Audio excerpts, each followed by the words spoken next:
Polisi kembali tangkap satu pelaku penembakan Hansip.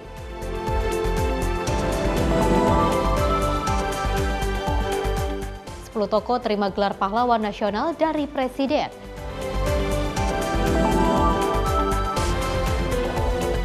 Seorang wanita tewas terjatuh dari lantai 14 apartemen.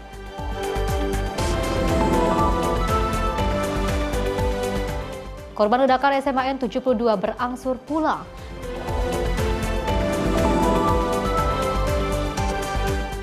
Amerika Serikat pangkas operasional penerbangan akibat shutdown.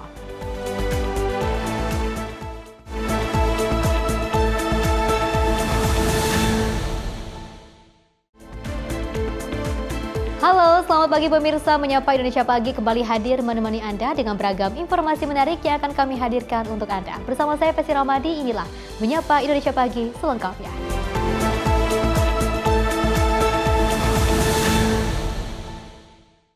Pemirsa, kita awali dengan berita utama. Aksi curanmor berdarah terjadi di Cakung, Jakarta Timur saat pelaku menembak seorang Hansip hingga tewas. Rekaman CCTV menunjukkan detik-detik penembakan brutal tersebut. Polisi juga berhasil menangkap satu pelaku yang kabur ke Lampung, namun masih memburu tersangka lain yang terlibat dalam aksi keji itu.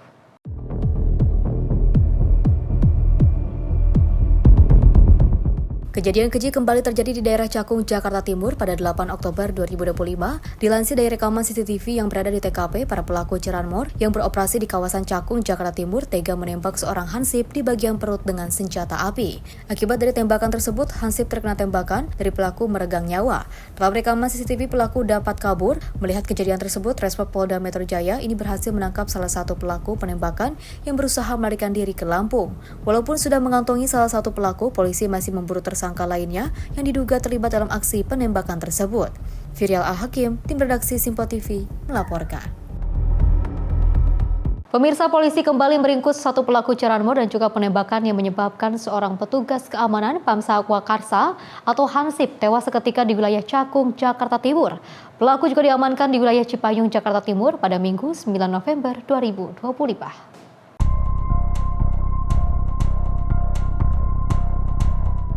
Tak membutuhkan waktu lama, petugas gabungan Subdit Resmob Polda Metro Jaya dan Satreskrim Polres Jakarta Timur mengamankan satu pelaku lainnya yang terlibat dalam aksi pencurian kendaraan bermotor dan penembakan yang menyebabkan seorang petugas keamanan Pam Swakarsa atau Hansip di wilayah Cakung, Jakarta Timur tewas pada Sabtu 8 November 2025. Pelaku berinisial PS diringkus petugas di sebuah kontrakan di wilayah Cipayung, Jakarta Timur pada Minggu 9 November 2025. Petugas menyita senjata api, motor, kunci letter T, serta pakaian yang digunakan pelaku saat beraksi. Sebelumnya, petugas telah menangkap rekan pelaku berinisial R di Pelabuhan Bakahuni saat hendak kabur ke wilayah Lampung. Total 2 pelaku yang terlibat dalam aksi curanmor dan penembakan tersebut semuanya telah diamankan. Dari Jakarta, tim liputan Simpo TV melaporkan. Pemirsa, rumah camat Jawilan di Kabupaten Serang, Banten disatroni kawanan pencuri saat ditinggal menghadiri acara pernikahan di wilayahnya. Sejumlah barang berharga hingga emas puluhan gram hilang dengan kerugian diperkirakan mencapai ratusan juta rupiah. Beginilah kondisi bagian dalam rumah camat Jawilan di Kabupaten Serang, Banten yang terlihat berantakan setelah disatroni kawanan pencuri. Lemari di kamar utama terbuka dan pakaian berserakan di lantai pada Minggu 9 November 2025. Kejadian terjadi ketika istri camat berangkat pagi hari untuk menghadiri resepsi pernikahan anak kepala desa di Kecamatan Jawilan. Ia baru mendapat kabar sekitar pukul 12 siang melalui telepon saudaranya yang melihat kondisi rumah sudah berantakan. Saat tiba di rumah, pintu kamar dan lemari telah terbuka, emas 24 karat seberat 106 gram, uang dan barang berharga lainnya hilang dengan nilai kerugian diperkirakan mencapai 300 juta rupiah. Seorang saksi mata mengaku melihat seorang pria mencurigakan di depan rumah pada pagi hari menggunakan motor metik dan juga menelpon di depan pagar. Diduga pelaku lain masuk melalui bagian belakang rumah dan juga melarikan diri.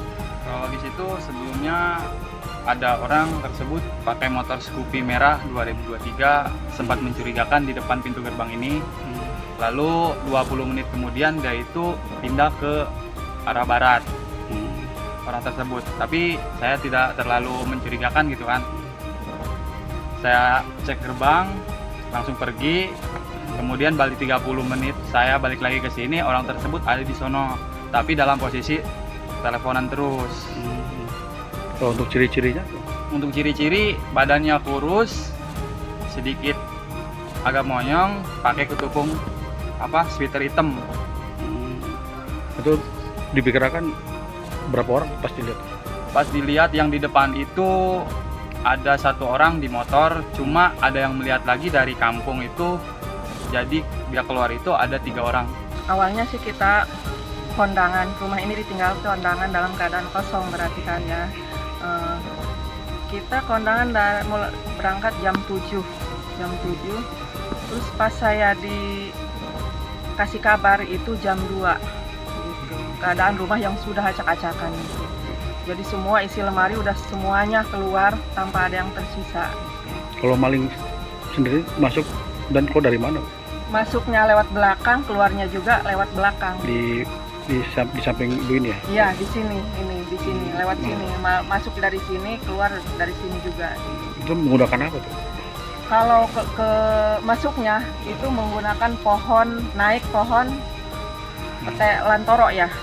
Lantoro, terus keluarnya naik tangga dari bambu. Kerugiannya itu lumayan lah, karena di situ ada emas, ada uang gitu. Emas juga lebih dari 100 gram gitu. Itu emas 24 karat itu, emas asli gitu kan.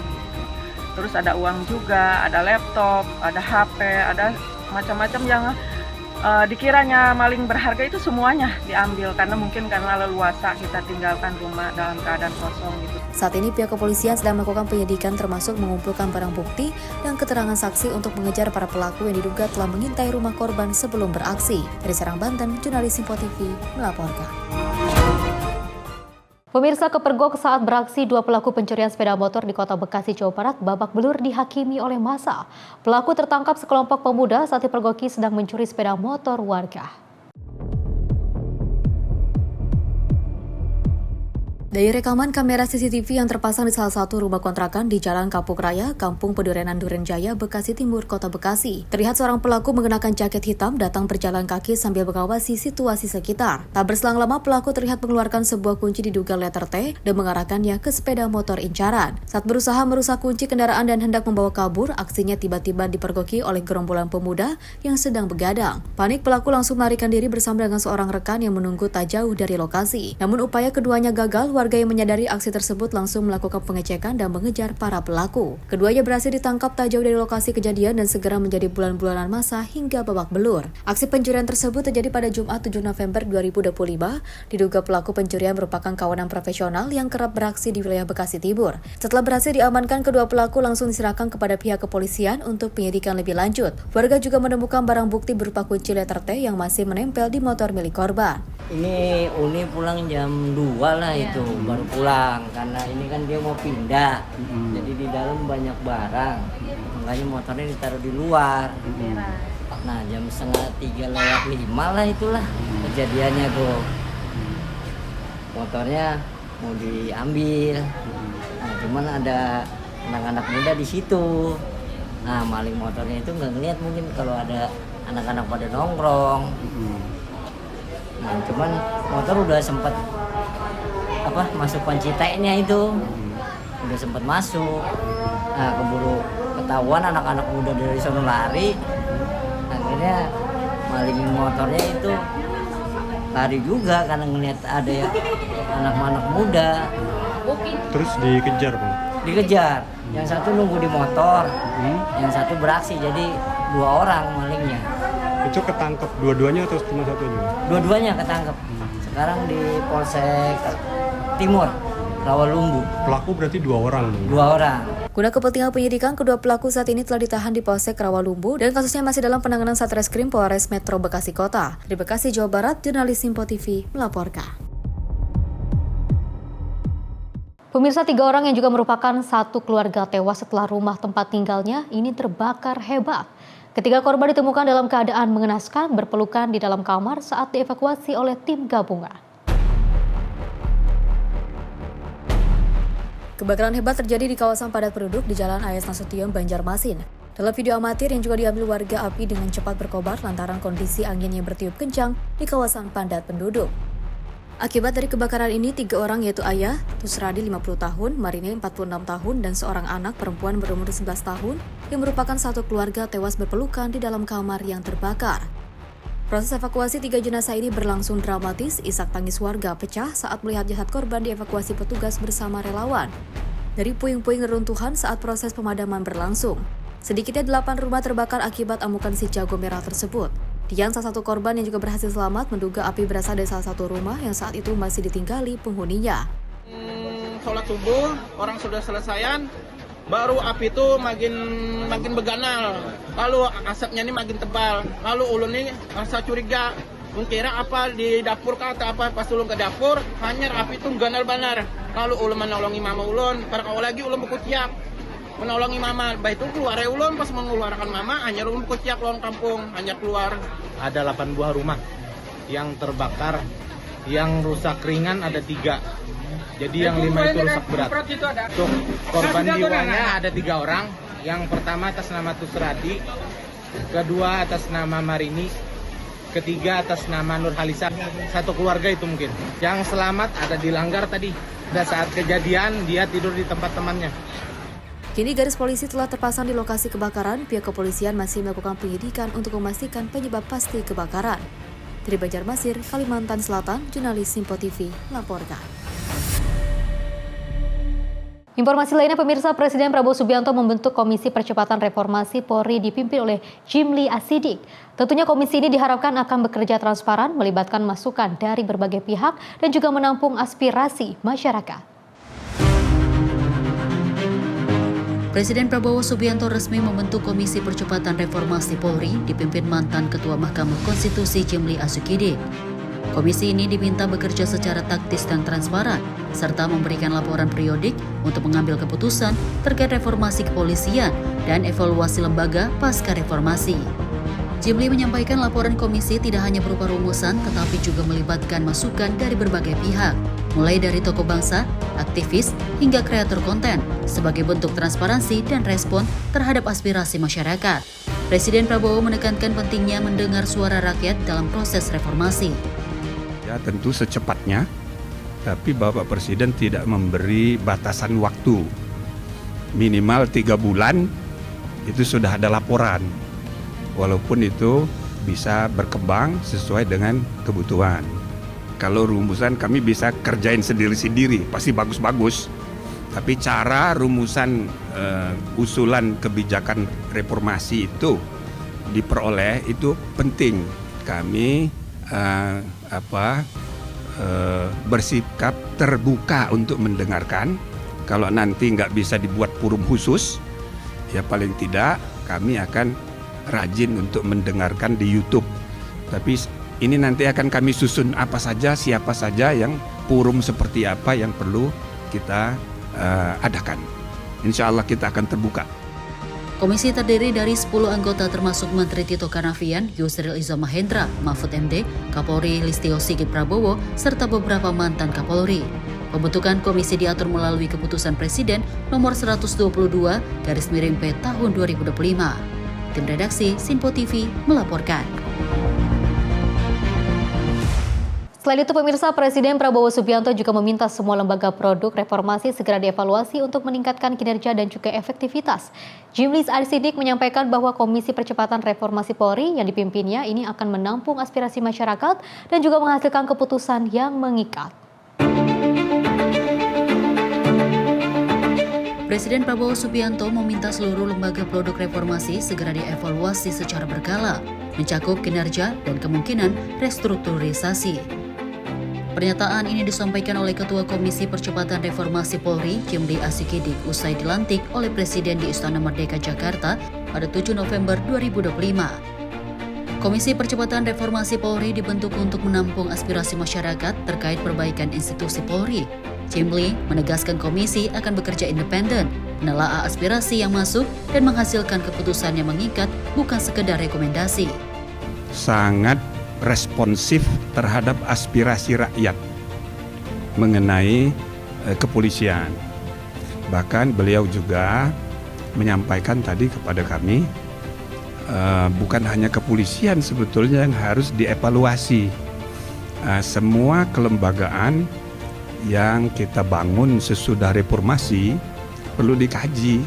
Nah, salah satunya adalah kepolisian sesuai dengan aspirasi yang tumbuh dan berkembang dari masyarakat, terutama puncaknya pada bulan Agustus yang lalu, dan juga disuarakan oleh tokoh-tokoh bangsa. Mudah-mudahan tim ini nanti bisa bekerja dengan sebaik-baiknya.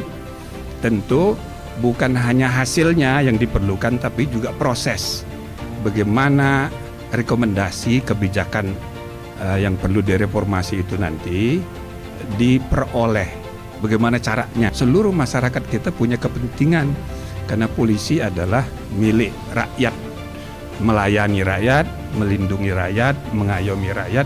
Nah, karena itu Bapak Presiden mengarahkan supaya tim ini bukan merumuskan sendiri. Komisi terdiri dari 10 anggota dipimpin oleh Jimli Asikidik, termasuk Menteri Tito Karnavian, Yusril Iza Mahendra, Mahfud MD, Kapolri Listio Sigit Prabowo, serta beberapa mantan Kapolri.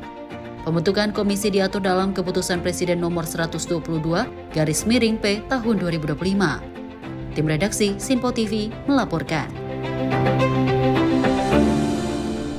Dari Wakil Presiden ke-10 dan juga 12 Yusuf Kala angkat bicara perihal dugaan pelaku dalam ledakan SMA Negeri 72 Kelapa Gading merupakan korban bullying. Dirinya juga sempat menegaskan bahwa praktik bully atau perundungan tidak boleh terjadi dalam dunia pendidikan.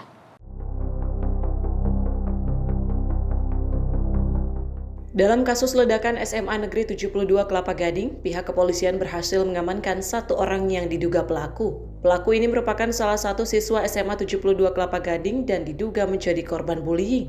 Merespon hal itu, Wakil Presiden ke-10 dan 12 Yusuf Kala menegaskan, ledakan tersebut merupakan sebagai pengingat untuk tidak melakukan bully. Menurutnya, pendidikan sangat penting, namun ia menyayangkan maraknya siswa maupun siswi yang menjadi korban bully. Itu selalu diperingatkan, jangan main-main bully anak-anak ini. Ya, karena itu ada motifnya masih didalami, belum tentu juga seperti itu. Karena ini kira-kira ada atensi juga nggak Pak? Ini kalau misalkan anak pelaku siswa ini malah terlibat mungkin. Ya, ini soal pendidikan penting untuk betul-betul seperti itu. Ya. Dari Jakarta, Fahrizal Ahmad Amin, Simpo TV melaporkan. Pemirsa, Ketua Dewan Pembina sekaligus Ketua Umum Partai Gerindra Prabowo Subianto ini menegaskan kepada seluruh kader Partai Gerindra agar senantiasa selalu berbuat yang terbaik untuk bangsa dan negara sebelum ajal menjemput. Memberi makan semua anak-anak dan ibu-ibu hamil seluruh Indonesia, itu. Ketua Dewan Pembina sekaligus Ketua Partai Gerindra Prabowo Subianto menegaskan kepada seluruh kader Partai Gerindra agar senantiasa selalu berbuat yang terbaik untuk bangsa dan negara sebelum ajal menjemput mereka.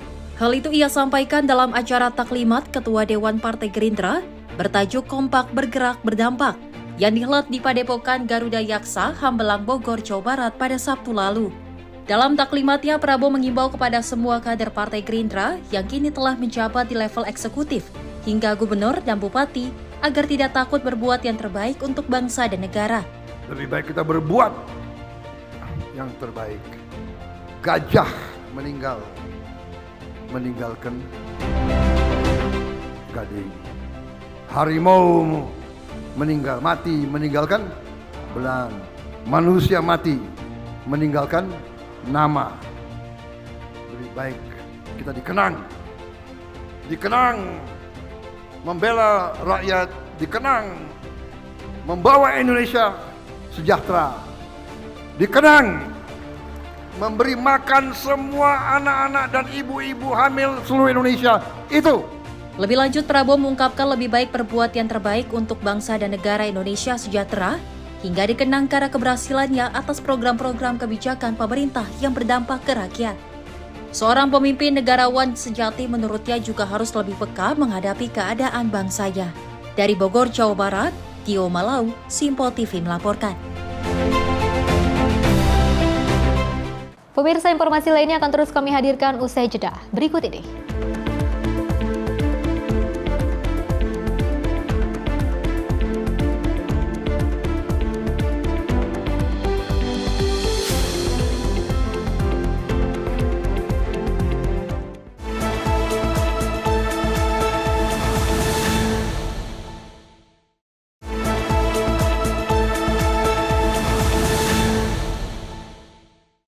Terima kasih pemirsa, Anda masih bersama kami dan kita lanjutkan informasinya. Dalam memperingati Hari Pahlawan Nasional 2025, hal unik yang selalu dilakukan setiap tahunnya oleh Kementerian Sosial bersama dengan Angkatan Laut RI menabur bunga di atas perairan laut sebagai bentuk penghormatan atas arwah para pahlawan nasional terdahulu tanah air.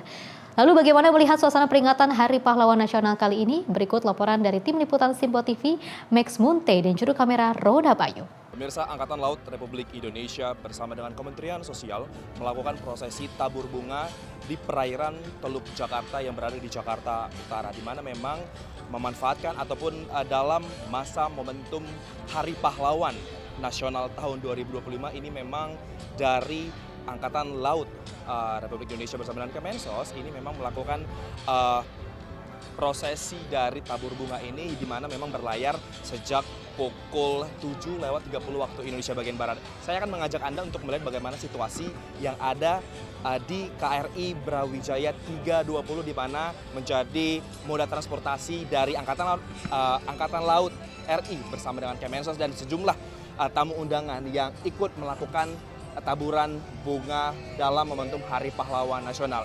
Ini memang tadi pada pukul 7:30 waktu Indonesia bagian Barat pada pagi hari tadi ini memang dari KRI Brawijaya ini mulai berangkat dari dermaga 3 Pelabuhan Tanjung Priuk, Jakarta Utara sendiri. Di mana memang tadi pada pukul 7:30 waktu Indonesia bagian Barat ini berlayar, pada pukul 8 pagi pas ini adanya upacara yang langsung dipimpin oleh Inspektur Upacara Kepala Staf Angkatan Laut Laksamana TNI Muhammad Ali, di mana untuk terkait dengan tamu undangan yang hadir ini ada dari kementerian lembaga yang hadir, kemudian juga para perwira dari institusi TNI Polri, dan juga adanya para keluarga-keluarga dari para pahlawan nasional yang turut ikut hadir ataupun ikut dalam prosesi dari tabur bunga yang ada di atas KRI Brawijaya 320 sendiri, pemirsa. Dan memang sesuai dengan tema Hari Pahlawan Nasional tahun ini, itu adalah pahlawanku teladanku terus bergerak melanjutkan perjuangan. Ini dari KRI Brawijaya sendiri, ini dipilih oleh Angkatan Laut RI dalam prosesi tabur bunga untuk karena memang sesuai dengan kuota ataupun melihat dari ukuran kapal dari KRI Brawijaya 320 ini memang menjadi kesempatan ataupun sangat besar begitu, di mana memang ini merupakan alutsista terbaru dari Angkatan Laut RI, di mana memang alutsista baru ini juga dimanfaatkan oleh Kepala Staf Angkatan Laut untuk memeriahkan ataupun melakukan prosesi tabur bunga dalam rangka Hari Pahlawan Nasional 2025 sendiri, pemirsa. Dan memang terkait dengan proses penghantaran ataupun tabur bunga yang dilakukan di atas KRI Brawijaya 320 ini sendiri, tadi memang pada pukul 7:30 ini berlayar dari dermaga 3 Pelabuhan Tanjung Priuk, itu melanjutkan ataupun menuju ke perairan ataupun kawasan dari perairan Teluk Jakarta sejauh dari 15 nautical miles, atau memang kalau kita bisa ukur itu sejauh 27,78 km. Itu dari Pelabuhan Tanjung Priuk, tepatnya di dermaga 3, menuju ke perairan dari Teluk Jakarta sendiri, pemirsa. Dan tadi melalui sambutan ataupun speech yang disampaikan oleh Kepala Staf Angkatan Laut Muhammad Ali ini memang memanfaatkan momentum dari Hari Pahlawan ataupun tabur bunga ini dapat memperingati ataupun dapat mengingat jasa-jasa arwah para pahlawan, khususnya yang ada di institusi Angkatan Laut sendiri. Dan juga tadi dari Wakil Menteri Sosial Agus Jabo Priyono ini juga mengungkapkan memang melalui adanya tabur bunga ini juga dapat meningkatkan rasa kepedulian masyarakat untuk mengingat jasa-jasa para pahlawan sendiri, pemirsa. Dan dari KRI Brawijaya 320 di perairan Teluk Jakarta, Max juru kamera Rono Bayu, Simpo TV melaporkan. Dari Kepala Staf Angkatan Laut Laksamana TNI Muhammad Ali mengatakan bahwa ukuran yang luas menjadi alasan inti pelaksanaan tabur bunga dalam peringatan Hari Pahlawan Nasional 2025. Kapal baru ini juga akan diproyeksikan terhadap kegiatan operasional non-perang. Peringatan Hari Pahlawan Nasional digelar TNI Angkatan Laut di atas kapal baru milik Tanah Air KRI Brawijaya 320 di kawasan perairan Teluk Jakarta pada Senin pagi. Kepala Staf Angkatan Laut Laksamana TNI Muhammad Ali menerangkan kapal ini digunakan mengingat kapasitas yang besar untuk mengadakan suatu acara tertentu non-perang.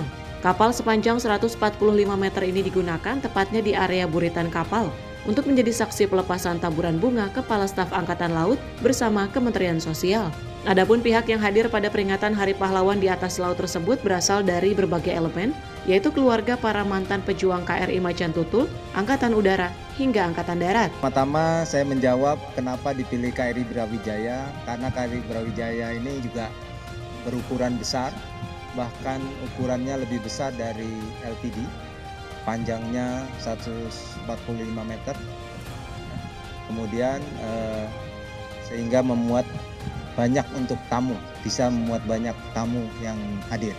Dan pada hari ini hadir juga tamu-tamu yang merupakan keluarga dari para pahlawan, ya, seperti yang dari Macan Tutul, korban dari Macan Tutul, keluarganya hadir, kemudian keluarga mantan-mantan pejuang, terutama pejuang Angkatan Laut juga hadir, bahkan pejuang Angkatan Darat, Angkatan Udara pun hadir di sini.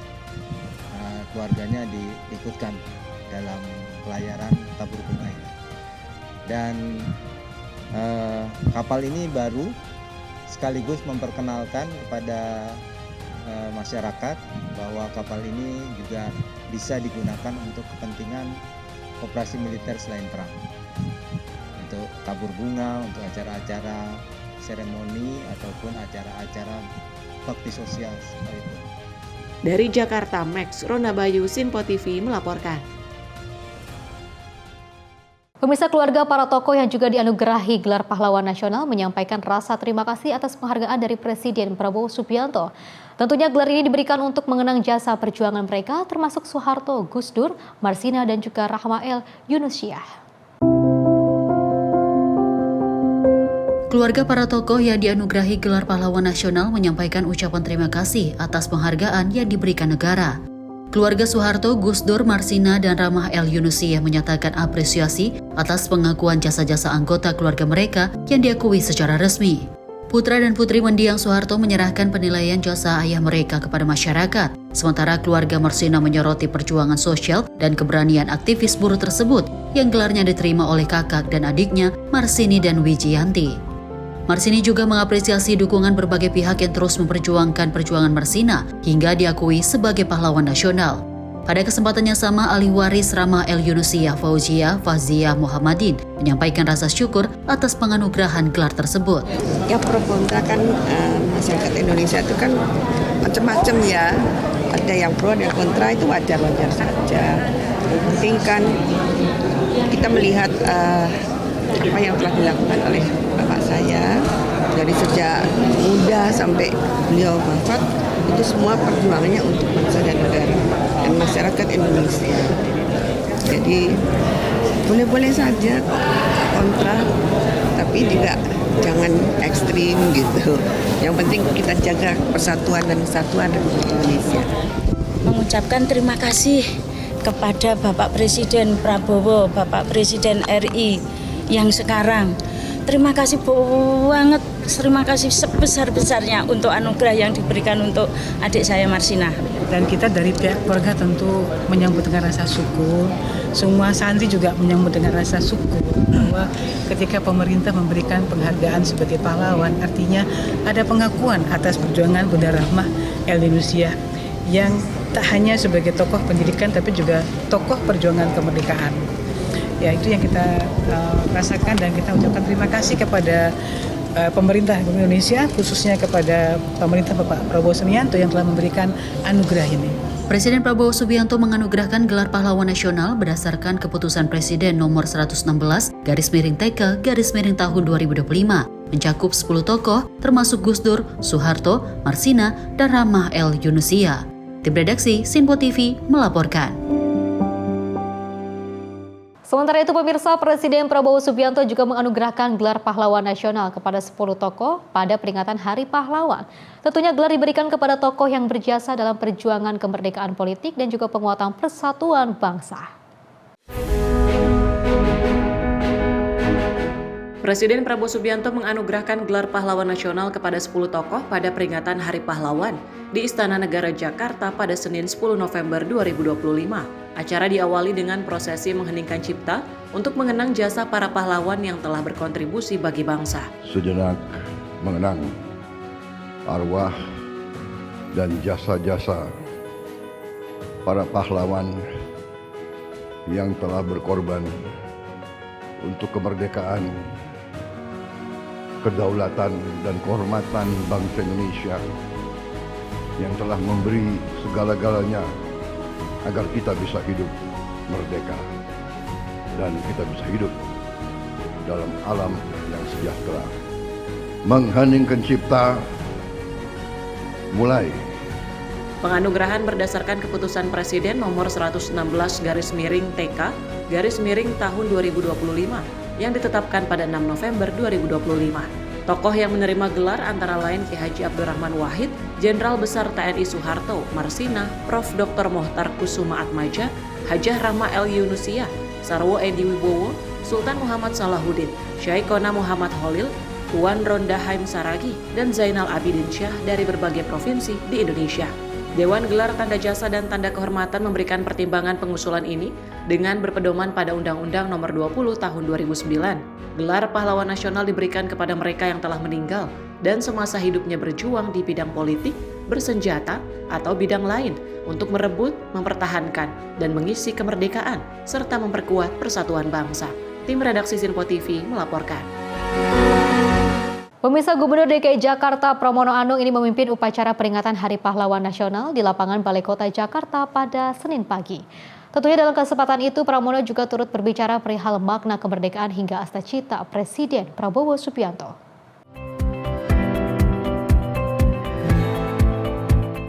Gubernur DKI Jakarta Pramono Anung memimpin langsung upacara peringatan Hari Pahlawan Nasional yang turut dihadiri Ketua DPRD Provinsi DKI Jakarta hingga jajaran ASN. Saat menyampaikan amanat upacara, Pramono menilai sebutan pahlawan bukan hanya sekedar nama atau gelaran saja, melainkan pembuktian bahwa kemerdekaan tak semata-mata jatuh dari langit. Pramono bahkan menyebut perjuangan masa kini bukan lagi dengan bambu runcing, namun dengan membela yang lemah dan memperjuangkan keadilan. Para pahlawan bangsa mengajarkan kepada kita bahwa kemerdekaan tidak jatuh dari langit.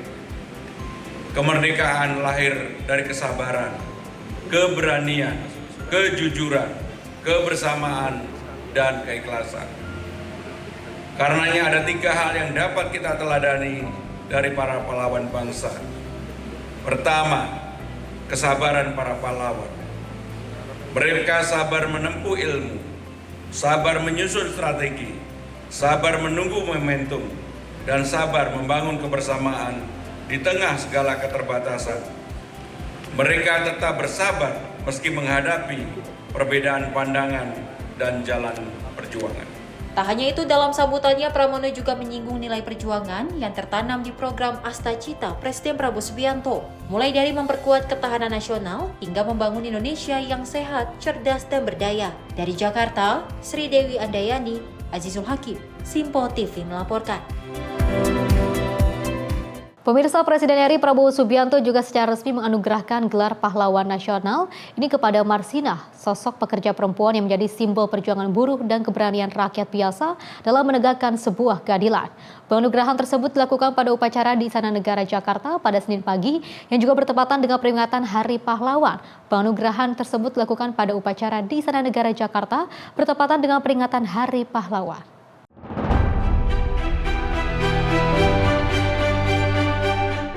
Presiden RI Prabowo Subianto secara resmi menganugerahkan gelar pahlawan nasional kepada Marsida, sosok kerja perempuan yang menjadi simbol perjuangan buruh dan keberanian rakyat biasa dalam menegakkan keadilan. Marsini, kakak kandung Marsida, menyampaikan rasa syukur dan terima kasih yang mendalam kepada Presiden Prabowo Subianto serta seluruh pihak yang telah berjuang mengusulkan gelar pahlawan bagi adiknya.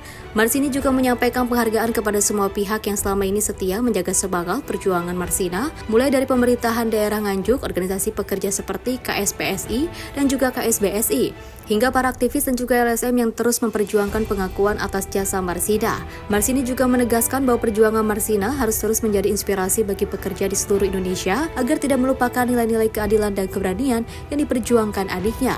Saya mengucapkan terima kasih kepada Bapak Presiden Prabowo, Bapak Presiden RI yang sekarang. Terima kasih banget, terima kasih sebesar-besarnya untuk anugerah yang diberikan untuk adik saya Marsina. Semuanya saya ucapkan terima kasih. Baik dari LSM, baik dari pemerintahan Kabupaten Nganjuk yang support.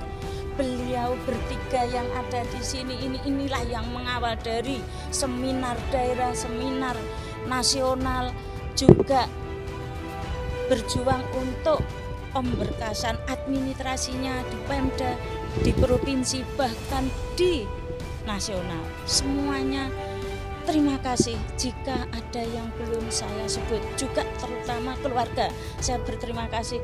Semua yang dibutuhkan, yang ada, keluarga bisa nyaman support apa yang dipunya untuk administrasi supaya gelar pahlawan Marsina tercapai. Sebagaimana diketahui, Marsina dikenal luas sebagai ikon perjuangan hak-hak pekerja, gugur dalam memperjuangkan keadilan bagi rekan-rekannya di Sidoarjo pada tahun 1993. Kini nama Marsina kini menjadi pahlawan bangsa yang dikenang karena pengabdian dan keberanian mereka. Di Jakarta, Dio Malau, Simpo TV melaporkan. Informasi lainnya, pemirsa, Wakil Presiden ke-10 dan juga 12 Yusuf Kala menanggapi perihal penganugerahan gelar pahlawan nasional kepada Presiden kedua Soeharto oleh Presiden Prabowo Subianto. Yusuf Kala menilai bahwa sosok Soeharto ini memiliki banyak sekali jasa dalam negara, salah satunya mampu membawa pertumbuhan ekonomi mencapai 7 hingga 8% saat menjabat sebagai kepala negara. Presiden Prabowo Subianto menganugerahkan gelar pahlawan nasional kepada 10 tokoh di Istana Kepresidenan Jakarta. Dalam pemberian gelar pahlawan tersebut terdapat salah satu nama, yakni Presiden kedua Soeharto. Menanggapi hal ini, mantan Wakil Presiden Yusuf Kala mengatakan pemberian gelar bukan tanpa alasan, melainkan karena sosok Soeharto dinilai telah berjasa bagi negara. Dirinya menyebut saat Soeharto menjabat sebagai kepala negara mampu membawa pertumbuhan ekonomi mencapai 7 hingga 8%. Ya, karena kalau sudah di resmi kalau berita itu bukan lagi pro kontra. Sebelumnya pro kontra, kita harus menerima itu sebagai kenyataan bahwa mungkin saja Pak Harto mempunyai sedikit ada kekurangan, tapi lebih banyak jasanya kepada negara ini. Bahwa dia kekurangan, ya semua orang tahu lah. Siapa sih yang lebih sempurna kan tidak ada juga. Tapi beliau telah membawa negeri ini lebih baik dan juga membawa bandingkan saya waktu Bang Soeharto pertumbuhan bisa sampai 7-8%. Karena setelah itu sulit tercapai. Jadi ini Pak Prabowo ingin mencapai seperti kenyataannya. Ya, ada yang banyak bahasanya juga. Dan Pak Sarwedi. Iyalah, semua orang mempunyai peran. Jadi sama juga dalam agama. Kalau Anda punya amal lebih banyak daripada dosa, ya Anda masuk surga. Dan ini sama juga bahwa memang ada masalah, tapi lebih banyak sumbangannya kepada bangsa ini. Di Jakarta, Farizal Ahmad Amin, Simpo TV melaporkan. Di tengah peringatan Hari Pahlawan, seorang veteran perang Surabaya berusia 114 tahun di Lampung Timur, Lampung, masih setia untuk mempertahankan semangat juang yang tak pernah padam. Dengan cara yang sederhana namun syarat makna, ia juga mengenang perjuangan rekan-rekannya melalui ritual membersihkan senjata tua pada setiap 10 November. Di rumah sederhana di Desa Bumi Mulyo, Kecamatan Sekampung Udik, Jenarsub atau Mbah Demin, veteran perang Surabaya asal Lampung Timur, Lampung, setiap tahun selalu memiliki cara khusus untuk memperingati Hari Pahlawan. Di usianya yang telah menginjak 114 tahun, tubuhnya memang tak lagi kuat seperti dulu. Namun semangat kepahlawanannya tetap menyala lewat sebuah tradisi yang tak pernah terlewatkan. Setiap 10 November saat Indonesia memperingati Hari Pahlawan, Mbah Demin selalu mengeluarkan senjata-senjata tua. pusaka yang dulu ia rebut sendiri dari tangan penjajah. Dengan tangan bergetar, ia membersihkan satu persatu senjata itu sebagai bentuk penghormatan untuk rekan-rekannya yang telah gugur. Suasana Hari Pahlawan selalu membawa Mbah Demin kembali pada ingatan puluhan tahun silam. Saat ledakan mortir dan tembakan senjata mengiringi perjuangannya di pertempuran Surabaya 10 November 1945. Baginya membersihkan senjata adalah cara untuk menghidupkan kembali semangat rekan-rekannya dan mengajarkan makna kemerdekaan kepada generasi muda. Senjata samurai Jepang. Kok bisa dapat senjata ini, Mbak? Ya dulu bunuh Jepang. Kalau ndak bunuh Jepang ndak dapat senjata macam ini, Mas. Ndak dapat samurai. Karena ini senjatanya Jepang. Ada yang tahun 11. Nah ini loh, Mas. Tahunnya 11, 1111. Ini tahun 11. Jadi kalau ditanya orang bunuh Jepang buktinya apa? Lah ada, saya punya samurainya Jepang gitu kan. Selain sebagai bentuk rasa hormat, ritual ini juga menjadi pengingat bahwa semangat juang dan nasionalisme tak pernah boleh pudar. Meski waktu telah berlalu, lebih dari 7 dekade. Dari Lampung Timur, Lampung Immanuel Simarangkir, kontributor Simpo TV, melaporkan. Presiden RI Prabowo Subianto juga pemirsa telah resmi membentuk Komisi Percepatan Reformasi Polri. Tentunya komisi yang dipimpin oleh mantan Ketua Mahkamah Konstitusi Djimli Asyidik diminta untuk bekerja taktis dan juga transparan. Djimli Asyidik, Ketua Komisi Percepatan Reformasi Polri, mengatakan Prabowo ingin Komisi Percepatan Reformasi Polri ini memberi laporan secara periodik untuk kemudian mengambil keputusan. Djimli mengatakan Prabowo sangat responsif terhadap aspirasi rakyat, khususnya mengenai kepolisian. Bahkan, bukan hanya kepolisian, Prabowo juga ingin ada evaluasi semua kelembagaan yang telah dibangun setelah reformasi. Djimli melanjutkan, laporan yang dibuat Komisi Percepatan Reformasi Polri ini juga bukan hanya dalam bentuk perumusan. Untuk itu, komisi perlu mendengarkan masukan dari berbagai kalangan, baik itu tokoh bangsa, aktivis, hingga YouTuber. Masukan dari berbagai pihak menjadi penting sebagai bentuk transparansi. Komisi ini diharapkan bekerja tentu secepatnya, tapi Bapak Presiden tidak memberi batasan waktu. Minimal 3 bulan itu sudah ada laporan, walaupun itu bisa berkembang sesuai dengan kebutuhan. Kalau rumusan kami bisa kerjain sendiri-sendiri, pasti bagus-bagus. Tapi cara rumusan usulan kebijakan reformasi itu diperoleh itu penting. Kami bersikap terbuka untuk mendengarkan. Kalau nanti nggak bisa dibuat forum khusus, ya paling tidak kami akan rajin untuk mendengarkan di YouTube. Tapi ini nanti akan kami susun apa saja, siapa saja yang forum seperti apa yang perlu kita adakan. Prabowo membentuk dan melantik anggota Komisi Percepatan Reformasi Polri di Istana Merdeka Jakarta Jumat lalu. Komisi terdiri atas 10 anggota. Adapun pembentukan komisi ini tertuang dalam keputusan Presiden Kepres nomor 122/P tahun 2025 tentang pengangkatan keanggotaan Komisi Percepatan Reformasi Kepolisian Negara Republik Indonesia yang ditetapkan pada 7 November 2025. Dari Jakarta, Dio Malau, Simpo TV melaporkan. Pemirsa, informasi menarik lainnya akan terus kami hadirkan usai jeda berikut ini.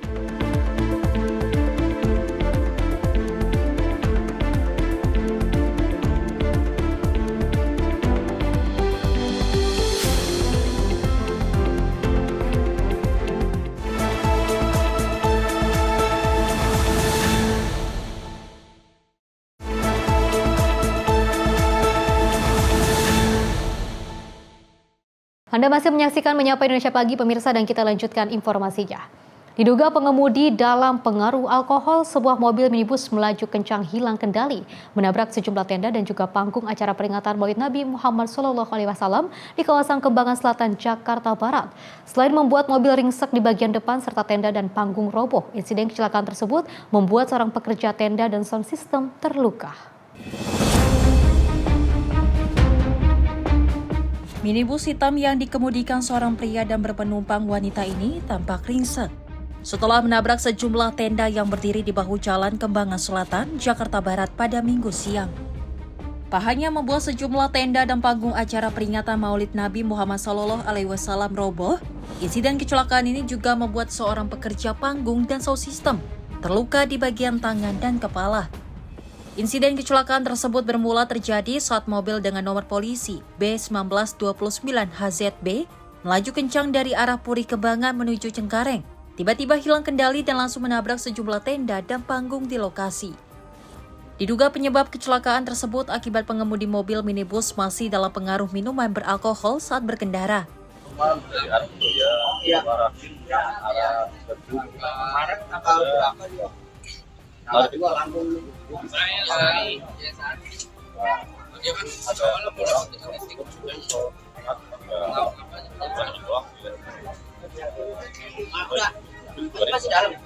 Pak, untuk pengemudi sini ada berapa orang, Pak? 2 orang. Pasangan mengantuk apa dalam keadaan menggunakan alkohol? Mengantuk sampai Guna penyelidikan lebih lanjut, pengemudi beserta penumpangnya seorang wanita dan mobil minibus tersebut diamankan polisi ke kantor unit Laka Lantas Jakarta Barat. Dari Jakarta, jurnalis Simpo TV melaporkan.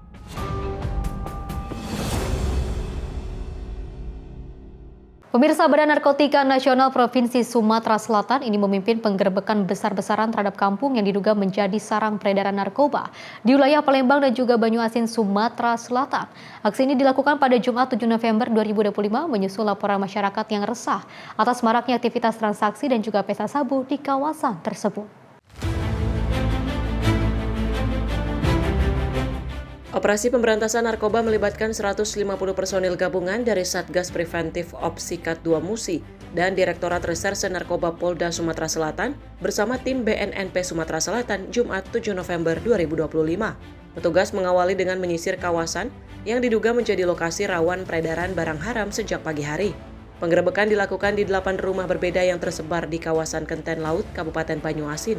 Dari hasil penggerebekan, tim menemukan sejumlah barang bukti narkotika jenis sabu-sabu yang dikemas 19 bungkus kecil dan 3 bungkus besar dengan total 500 gram sabu-sabu dan juga mengamankan 22 orang. Dari hasil operasi tersebut ditemukan barang bukti ada TKP 1 di halaman rumah kosong. Ini TKP 1 mana? Ini ada di TKP 5, TKP 1 kalau rekan-rekan bisa lihat di plastik klip. Ditemukan barang bukti 1 bungkus klip, 1 buah alat isap atau bom, dan 1 unit HP. Kemudian di TKP 3, tempat bayonet, ditemukan 3 bungkus sedang diduga narkotika jenis sabu dengan berat bruto. Ini baru bruto ya, ini masih kita timbang dengan plastik-plastiknya. Jadi berat bruto 511 gram, setengah kilo. Saat ini seluruh terduga pelaku bersama barang bukti telah dibawa ke markas Direktorat Narkoba Polda Sumatera Selatan untuk pemeriksaan lebih lanjut. Dari Palembang, Sumatera Selatan, jurnalis Simpo TV melaporkan. Dalam upaya untuk mendukung program Astacita dari Presiden Prabowo Subianto, Rutan Depok semakin gencar menggelar sederet program kemandirian untuk warga binaan. Salah satunya yang cukup menyita perhatian yakni program kuliah gratis. Program yang digagas oleh Kepala Rutan Depok Agus Imam Taufik ini diyakini efektif untuk memutus mata rantai kejahatan, sekaligus membuka peluang positif bagi para narapidana ketika bebas dari masa hukumannya. Program kuliah gratis ini pun disambut antusias sejumlah warga binaan. Pasalnya, cukup banyak yang mendaftar untuk mendapatkan program beasiswa S1 tersebut. Kepala Rutan Depok Agus Imam Taufik mengatakan bahwa pendidikan adalah hak untuk semua warga negara, termasuk mereka yang saat ini berada di balik jeruji besi penjara. Program kuliah gratis itu akan diikuti sekitar 24 warga binaan. Terkait hal tersebut, pihak Rutan Depok sendiri merasa perlu untuk berkolaborasi, membangun kemitraan strategis dengan beberapa kampus, pemerintah daerah hingga dinas sosial, agar warga binaan bisa mendapatkan program tersebut. Kami dari Rutan Depok sedang mengupayakan langkah-langkah strategis melalui kemitraan strategis dengan beberapa stakeholder, termasuk pemerintah daerah Kota Depok, dinas sosial, dinas pendidikan, dan beberapa kampus untuk memberikan fasilitas pendidikan kepada anak-anak kami warga binaan Universitas Kelas 1 Depok dalam rangka program kuliah S1 gratis bagi warga binaan. Saat ini pihak Rutan Depok juga tengah intens membangun komunikasi dengan salah satu kampus yang dikabarkan siap mendukung program itu. Ada sejumlah syarat dalam ketentuan program kuliah gratis Rutan Depok. Pertama, berkelakuan baik, memiliki ijazah SMA, kemudian seleksi asesmen, dan melakukan screening untuk menjadi kandidat salah satu warga binaan yang diusulkan untuk mendapatkan kuliah gratis tersebut. Dari Depok, Jawa Barat, kontributor Sinpo TV melaporkan. Pemirsa, seorang wanita paruh baya berusia sekitar 40 tahun di Kota Bekasi, Jawa Barat ditemukan tewas mengenaskan usai terjatuh dari lantai 14 sebuah apartemen. Jasad korban ditemukan dalam kondisi tersangkut di lantai 2 dengan luka robek dan juga patah tulang. Guna kepentingan penyelidikan, jasad korban dibawa ke Rumah Sakit Polri Kramat Jati, Jakarta. Sesosok jasad wanita diperkirakan berusia 40 tahun ditemukan tewas dalam kondisi mengenaskan di sebuah apartemen mangkrak, Jalan Ratna, Jati Bening, Kota Bekasi, Jawa Barat pada Sabtu siang. Korban ditemukan tersangkut di lantai 2 usai terjatuh dari lantai 14. Saat ditemukan, korban dalam posisi telentang dan sudah tak bernyawa. Korban diketahui bernama Rina Yuliana, warga Pulau Gadung, Jakarta Timur. Penemuan ini pertama kali dilaporkan oleh petugas keamanan setempat saat melakukan patroli di sekitar lokasi. Petugas kepolisian yang datang ke tempat kejadian perkara langsung melakukan olah TKP. Ceceran darah juga ditemukan di dasar gedung, diduga akibat korban terbentur benda tumpul sebelum tersangkut di lantai 2. 8 masuk, pas begitu ya cari-cari, ditunggu-tunggu sama anggota saya, masih dia maling pencurian, tahu-tahu ditunggu, pas ini tahu dia keluar dari atas. Dia tuh loncat, Pak? Loncat. Dari lantai berapa, Pak? 14. Oh, untuk lantai 14. Iya. Itu cewek, Pak, jenis kelamin? Cewek. Muda, tua, Pak? Seumuran lah. Seumuran. Ya. Apa aja, Pak? Apa pakai baju celana doang atau ada bawa tas gitu, Pak? Bawa tas. Bawa tas? Iya. Oke. Dia bawa motor juga, Pak? Bawa motor. Hingga kini belum dapat dipastikan penyebab pasti kematian korban. Guna kepentingan penyelidikan lebih lanjut, jasad korban dibawa ke Rumah Sakit Polri Kramat Jati, Jakarta. Kasus ini masih dalam penanganan pihak kepolisian dari Polsek Pondok Gede dan Polres Metro Bekasi Kota. Dari Bekasi, Muhammad Ridwan, Sinpo TV melaporkan. Pemirsa, Satres Narkoba Polrestabes Medan ini berhasil menggagalkan upaya pengiriman 10 kg sabu yang juga dilakukan dua pria di Kabupaten Asahan, Sumatera Utara. Untuk meringkus pelaku, polisi juga harus menghentikan mobil yang digunakan pelaku secara paksa. Video penangkapan dua tersangka diduga kurir narkoba ini direkam oleh anggota kepolisian. Petugas terpaksa menghentikan mobil yang mengangkut 10 kg sabu yang diduga kuat akan dikirim ke Kota Medan. Dua penumpang mobil masing-masing berinisial ZK dan IP sempat menolak membuka pintu mobil sebelum pada akhirnya menyerah. Dari dalam mobil, petugas berhasil menemukan 10 kg sabu yang dibawa dua pelaku yang disimpan di bagian belakang mobil menggunakan satu tas besar. Kuat dugaan barang haram tersebut berasal dari Malaysia dan rencananya akan dibawa ke Kota Medan untuk kemudian diedarkan. Kapolrestabes Medan Komisaris Besar Polisi Jean Calvin Simanjuntak pada Jumat sore mengungkapkan, dalam kasus 10 kg sabu ini terdapat satu pelaku yang identitasnya sudah diketahui sedang dalam pengejaran pihaknya. Pelaku yang sedang diburu berperan sebagai pengendali dua pelaku yang ditangkap dan yang menentukan kemana nantinya narkoba akan diantarkan. Polisi juga masih mendalami keterangan kedua pelaku untuk meringkus pelaku-pelaku lain yang terlibat dalam jaringan mereka. Berhasil mengungkap kasus 10 kg sabu dengan dua tersangka ZK dan IP dan satu DPO AW yang mengendalikan tersangka tersebut di dalam hal penerimaan barang dan nanti akan mengantarkannya ke Medan. Namun demikian, untuk pengendali dari luar masuk ke dalam, ini merupakan jaringan internasional yang sumber barangnya ada dari Malaysia sehingga dibawa sampai ke Indonesia. Untuk mempertanggungjawabkan perbuatannya, kedua pelaku kini terancam penjara selama lebih dari 5 tahun atau maksimal dapat dihukum dengan hukuman mati karena dijerat dengan Undang-Undang Nomor 35 Tahun 2009 tentang narkotika. Dari Medan, Sumatera Utara, tim kontributor Sinpo TV melaporkan. Pemirsa, TNI Angkatan Darat bersama dengan Balai Besar Wilayah Sungai Pemali Juwana bergerak membersihkan gulma air dan juga sampah perairan dengan menggunakan 2 eskavator long ponton dan juga 4 eskavator standar ponton. Pembersihan ini dilakukan secara kontinu setiap tahunnya sebagai wujud kepedulian dan juga pengabdian untuk mengembalikan kehidupan danau.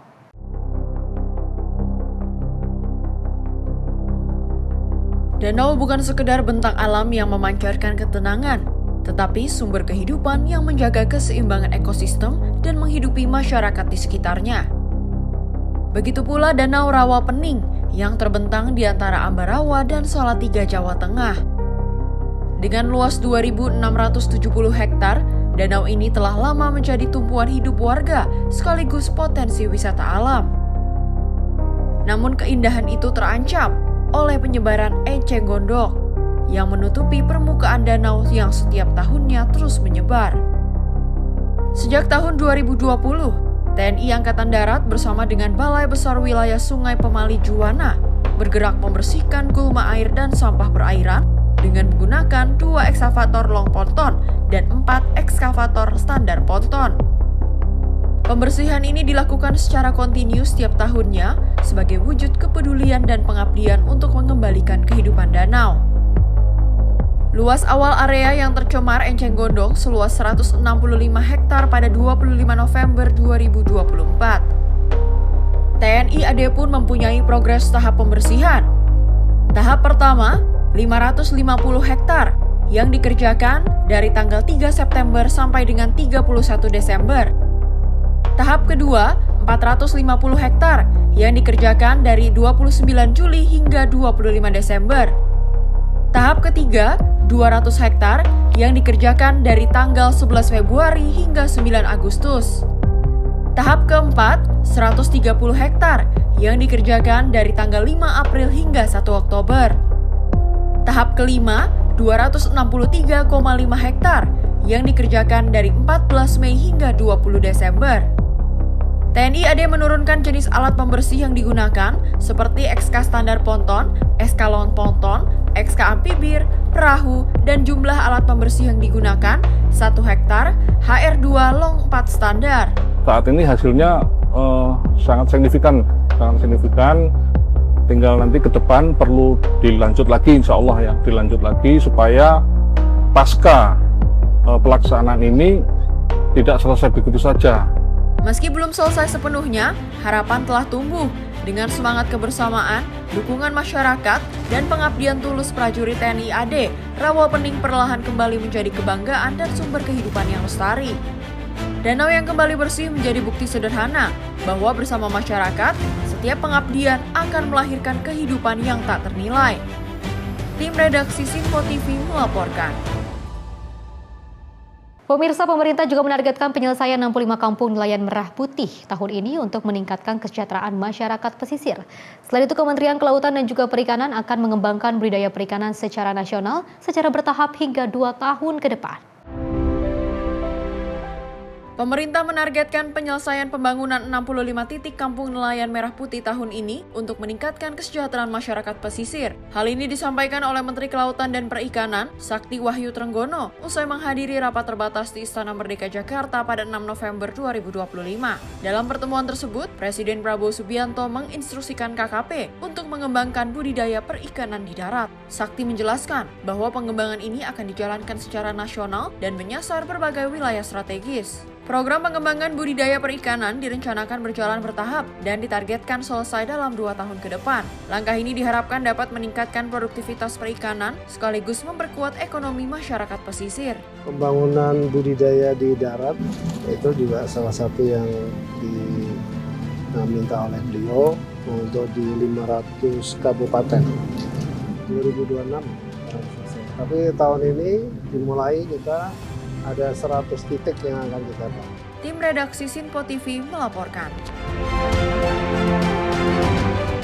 Informasi lainnya, pemirsa, pembentukan Tim Reformasi Kepolisian Negara Republik Indonesia oleh Presiden Prabowo Subianto ini mendapatkan apresiasi yang sangat luas dari berbagai kalangan.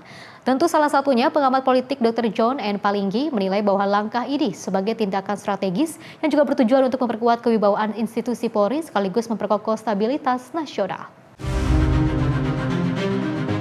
Pengamat politik Dr. John N. Palinggi menilai langkah pembentukan Tim Reformasi Kepolisian Negara Republik Indonesia oleh Presiden Prabowo sebagai tindakan strategis yang bertujuan memperkuat kewibawaan institusi Polri sekaligus memperkokoh stabilitas nasional. Menurut John, selama puluhan tahun dirinya mengamati berbagai tantangan yang dihadapi kepolisian dalam menjalankan tugas, ia menegaskan bahwa reformasi Polri tidak hanya soal perombakan struktur, tetapi juga pemulihan kewibawaan dan kepercayaan publik. Keputusan Presiden terkait dengan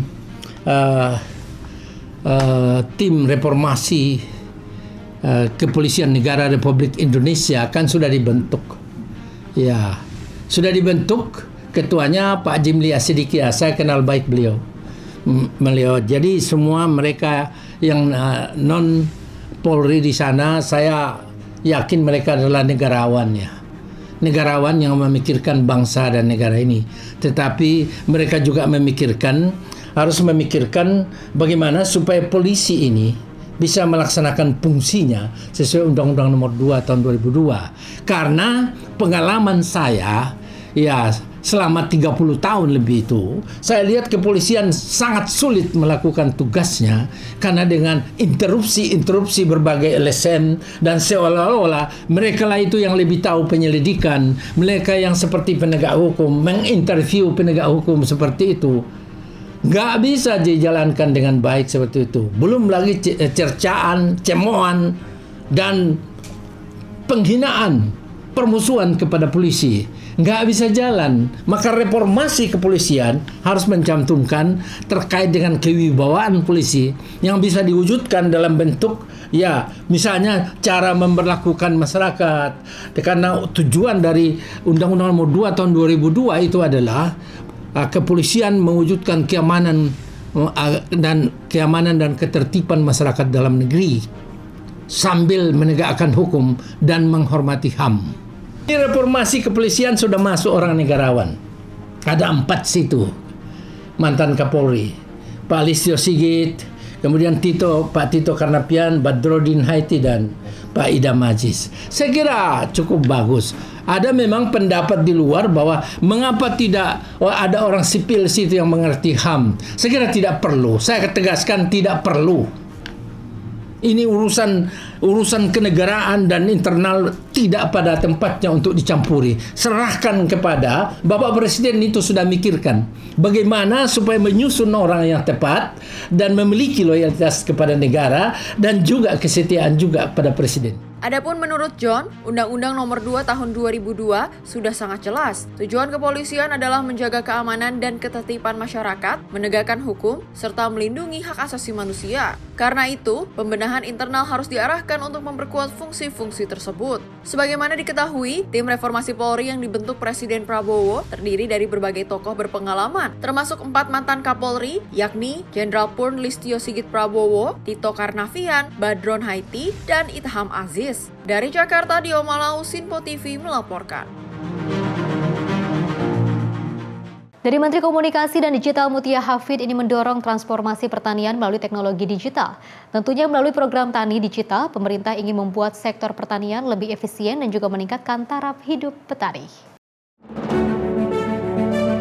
Sektor pertanian Indonesia kini memasuki era baru yang tak hanya mengandalkan tenaga dan lahan, tetapi juga teknologi, data, dan inovasi digital untuk memperkuat ketahanan pangan nasional. Kementerian Komunikasi dan Digital melalui program Tani Digital terus mendorong transformasi pertanian dengan pemanfaatan teknologi Internet of Things atau IoT. Program ini dirancang untuk meningkatkan efisiensi produksi dan membantu petani naik kelas melalui penggunaan teknologi modern.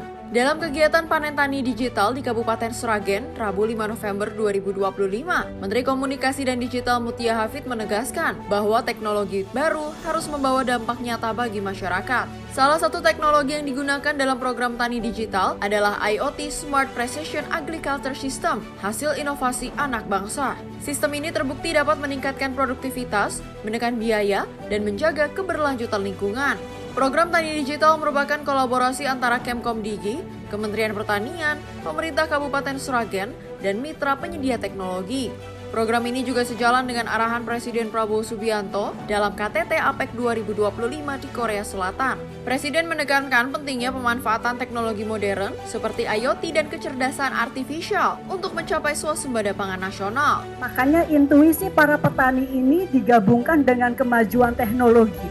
Kita tahu kapan sawah kita kekurangan air, kapan membutuhkan pupuk, kapan membutuhkan cahaya, ya, atau kalau terlalu panas suhunya itu bisa dideteksi dari rumah masing-masing. Transformasi melalui program tani digital membuktikan bahwa teknologi bukan hanya milik kota, tetapi juga sahabat petani di desa. Inovasi yang berpihak pada petani ini menjadi langkah konkret dalam membangun ketahanan pangan nasional berbasis teknologi dan kolaborasi. Tim redaksi Sinpo TV melaporkan. Pemirsa, Kementerian Komunikasi dan Digital resmi meluncurkan Garuda Spark Innovation Hub di Kota Medan. Tentunya fasilitas ini menjadi ruang kolaborasi digital pertama di Sumatera yang berfokus pada pengembangan teknologi pertanian dan pangan. Kementerian Komunikasi dan Digital meresmikan Garuda Spark Innovation Hub di Kota Medan. Inisiatif ini menjadi bagian dari strategi nasional untuk memperkuat ketahanan pangan melalui teknologi dan memperluas ekosistem startup keluar Pulau Jawa. Garuda Spark Medan melengkapi 2 hub serupa yang sebelumnya beroperasi di Jakarta dan Bandung. Melalui kehadirannya di Medan, pemerintah menargetkan lahirnya inovasi-inovasi baru dari daerah, khususnya di sektor teknologi pertanian dan pangan. Menteri Komunikasi dan Digital Mutia Hafid menjelaskan, Garuda Spark Innovation Hub dirancang sebagai wadah kolaborasi antara startup, industri, akademisi, dan investor untuk membangun solusi digital yang menjawab tantangan pangan nasional. Mutia menegaskan, Medan memiliki daya saing digital dan potensi besar dalam pertumbuhan ekonomi kreatif berbasis teknologi. Medan yang dulu adalah kota perdagangan, kita juga harapkan menjadi kota perdagangan ide dan juga inovasi. Medan tidak hanya kota industri, tapi tumbuh menjadi kota teknologi. Slide pertama kita ingin sampaikan mungkin semangat kita yang paling utama bersumber dari Bapak Presiden yang kemarin di forum APEC juga menyampaikan betapa pentingnya kita mempersiapkan generasi kita untuk kecerdasan artifisial, dan juga beliau juga secara khusus membahas mengenai penggunaan kecerdasan artifisial di bidang pertanian. Ada 4 elemen utama pembangunan nasional: pangan, energi, air, dan digitalisasi menjadi pilar utama kedaulatan Indonesia di masa depan. Dan karena itu tadi sekali lagi kita pilihkan ketahanan pangan yang bisa menjadi fokus utama untuk Garuda Spark Innovation Hub di Kota Medan. Menurut survei Digital Competitiveness Index 2025, Medan menempati posisi ke-7 sebagai kota dengan daya saing digital tertinggi di Indonesia. Kondisi ini menjadikan Medan sebagai lokasi ideal untuk memperluas jejaring inovasi digital lintas sektor, sekaligus memperkuat kolaborasi antara talenta muda dan pelaku industri teknologi. Garuda Spark Innovation Hub menjadi bagian dari upaya Kemkomdigi membangun ekosistem inovasi digital nasional yang inklusif. Melalui hub ini, pemerintah menyediakan ruang agar talenta muda daerah dapat mengembangkan ide, menguji produk, dan berjejaring langsung dengan industri maupun investor. Program ini juga mendukung agenda Indonesia Digital 2045 yang menargetkan pertumbuhan ekonomi digital berkelanjutan berbasis inovasi, kemandirian teknologi, dan pemanfaatan kesempatan digital di seluruh wilayah. Tim redaksi Sinpo TV melaporkan. Pemirsa, informasi seputar peristiwa akan kami hadirkan usai jeda. Berikut ini.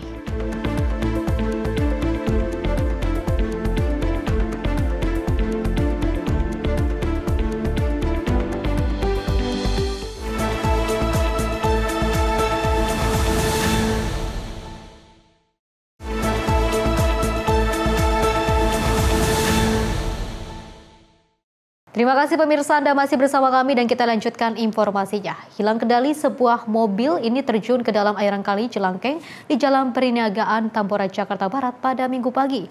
Insiden kecelakaan tersebut diduga sang pengemudi berkendara dalam kondisi di bawah pengaruh minuman keras. Beginilah kondisi mobil SUV berwarna putih yang Minggu pagi tercebur ke dalam aliran kali Jelangkeng di Jalan Perniagaan Tambora, Jakarta Barat. Mobil ini ditinggal pengemudinya begitu saja saat terjadi insiden kecelakaan tunggal di lokasi. Menurut sejumlah saksi di lokasi, mobil yang dikemudikan seorang wanita ini melaju dari arah Jalan Toko 3 Perniagaan menuju Jembatan 5 Tambora. Sesampainya di lokasi, mobil SUV ini hilang kendali menabrak trotoar hingga akhirnya terjun ke dalam kali. Diduga pengemudi dalam kondisi pengaruh minuman beralkohol saat berkendara bersama sejumlah mobil milik rekan-rekannya. Terus tapi dianya bisa loncat. Oh gitu. Loncat dianya, belum bisa menjemput orangnya. Dianya loncat, ceweknya mabok. Mabok ya? Oh, mabok. Korban sendiri apa berapa orang? Banyak. Dia naik mobilnya masing-masing. 4 orang, 4 mobil sih, 4 mobil. Teman-temannya di belakang, dia di depan. Korban berapa orang, Mbak? 1 orang. 1 orang ya? Cewek. Oh cewek. Iya. Terus minta tolong. minta tolong.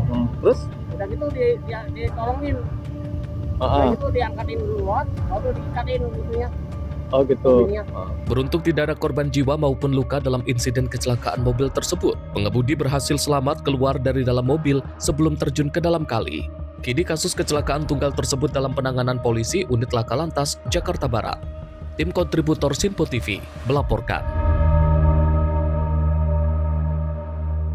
Pemirsa, Kementerian Kebudayaan menghelat Sawala Budaya Sinergi Penguatan Diplomasi Budaya Indonesia di Museum Nasional Jakarta. Tentunya Menteri Kebudayaan Fadlizon ini mendorong para duta besar untuk turut bersinergi dan juga reaktif atas potensi budaya di setiap negara sesuai dengan Undang-Undang Dasar Pasal 32 Ayat 1.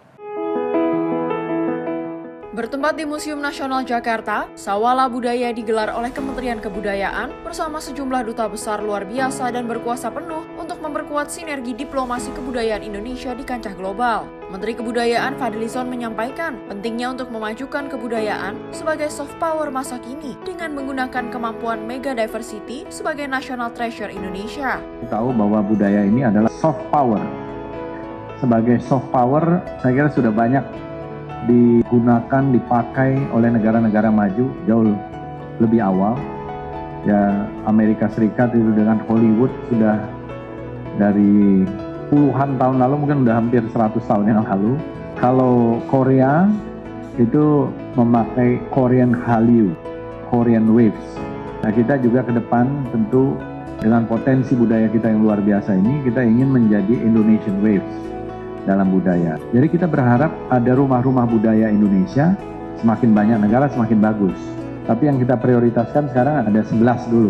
Kemarin saya menghadap Presiden, kita mengatakan bahwa kita ingin membangun Indonesian Cultural Center juga di Afrika Selatan yang dinamakan untuk Syekh Yusuf.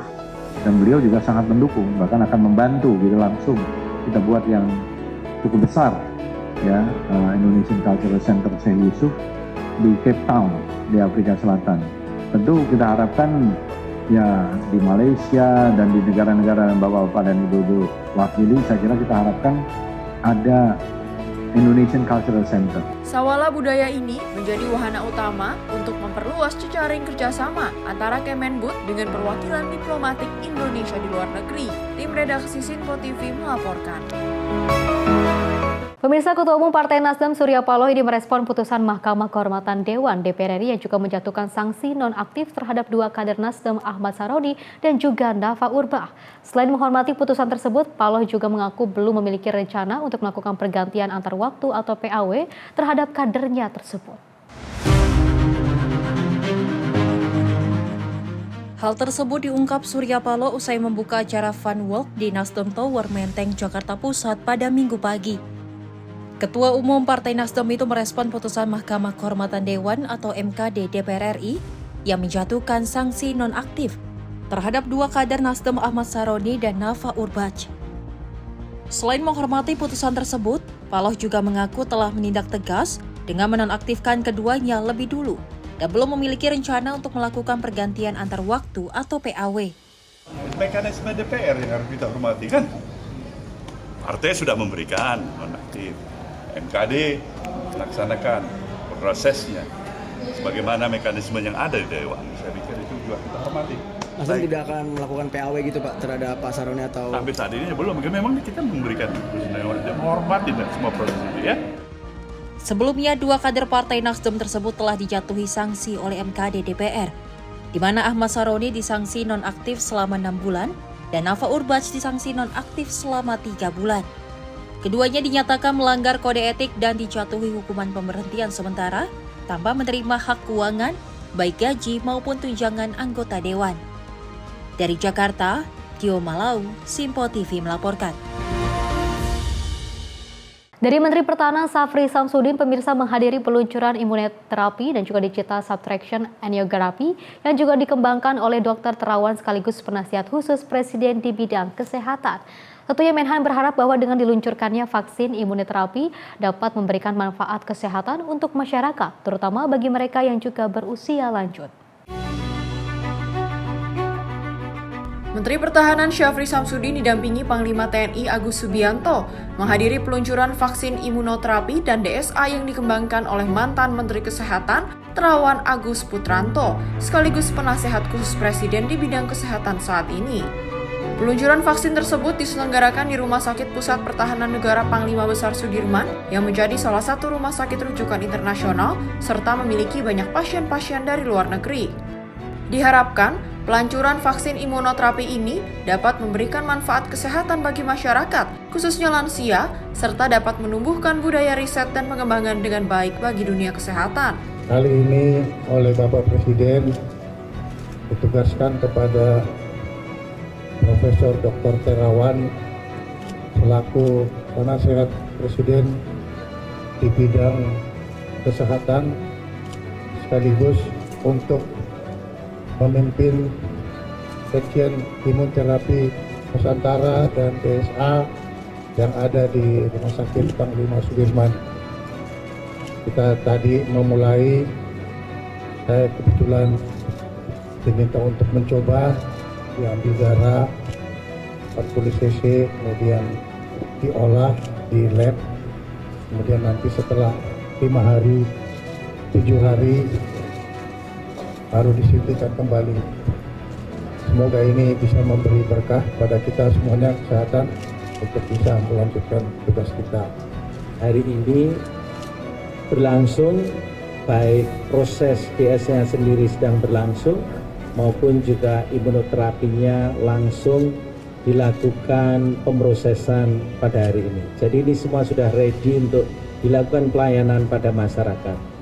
Semoga Rumah Sakit RSPPN Sudirman ini betul-betul menjadi rumah sakit rujukan internasional.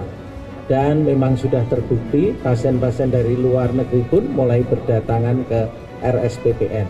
Dimulai dari minggu yang lalu sudah mulai ada yang datang, minggu depan ini juga sudah mulai datang. Imunoterapi Nusantara merupakan sebuah prosedur medis yang menggunakan sel dari tubuh pasien itu sendiri untuk melatih sistem kekebalan tubuh dalam melawan berbagai penyakit. Sementara itu tujuan dari imunoterapi yakni guna memperkuat dan meningkatkan respon imun tubuh untuk melawan berbagai penyakit seperti COVID-19, hepatitis B, HIV, dan jenis kanker tertentu. Dari Jakarta, Sri Dewi Andayani, Asisul Hakim, Sinpo TV melaporkan. Pemirsa, dalam rangka meningkatkan literasi dan juga inklusi keuangan syariah, Otoritas Jasa Keuangan menginisiasi program Expo Keuangan dan juga Seminar Syariah atau EXIS. Bertempat di Lipo Mall Nusantara, Jakarta, acara ini digelar selama 4 hari dari 6 hingga 9 November 2025.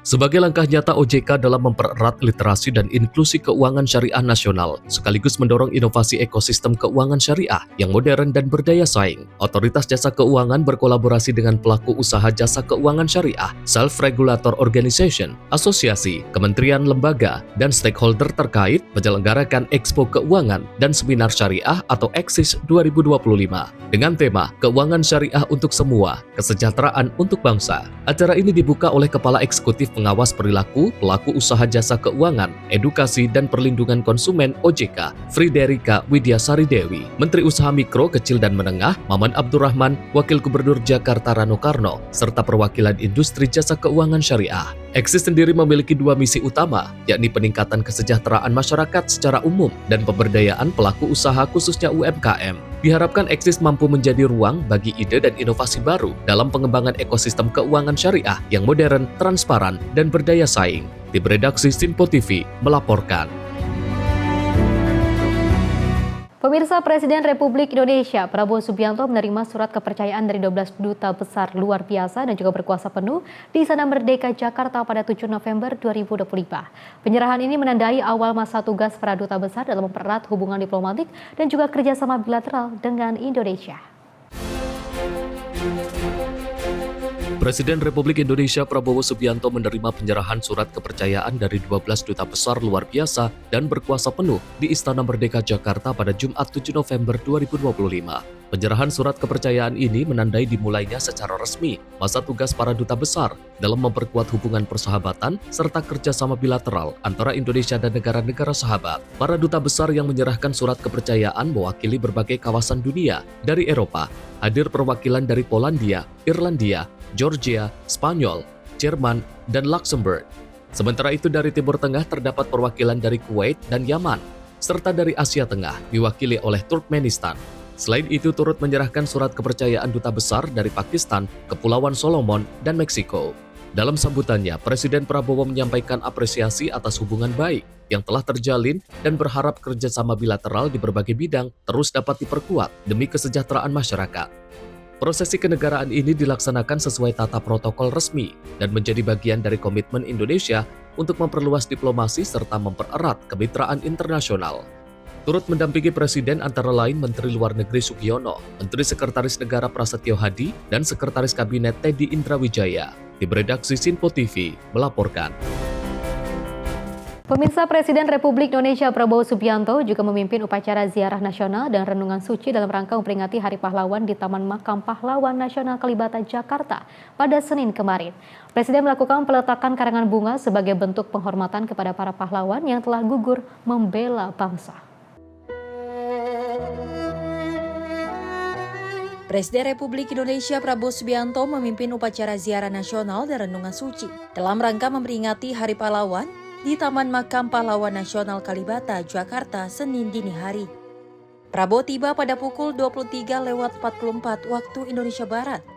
Sebelumnya, Wakil Presiden Gibran Rakabuming Raka tiba di lokasi upacara sekitar pukul 23:40 waktu Indonesia Barat pada Minggu 9 November 2025. Setelah upacara dimulai, Prabowo melakukan peletakan karangan bunga sebagai bentuk penghormatan kepada para pahlawan yang telah gugur membela bangsa. Karangan bunga yang diletakkan Prabowo bertulis "Pahlawan teladanku, terus bergerak, melanjutkan perjuangan." Selanjutnya, Presiden memimpin prosesi mengheningkan cipta. Dalam suasana hening yang hikmat, Prabowo menyampaikan pesan renungan yang menegaskan kembali makna perjuangan dan pengorbanan para pahlawan. Marilah kita mengenang arwah dan jasa para pahlawan yang telah gugur membela kemerdekaan, kedaulatan dan kehormatan bangsa Indonesia. Khususnya mereka-mereka yang gugur dalam perlawanan terhadap kekuatan asing yang mendukung penjajahan kembali bangsa Indonesia oleh bangsa asing. Pada tahun 1945, 10 November, para pahlawan telah dengan berani melawan kekuatan asing yang begitu besar, terutama kekuatan Inggris, pemenang Perang Dunia Kedua.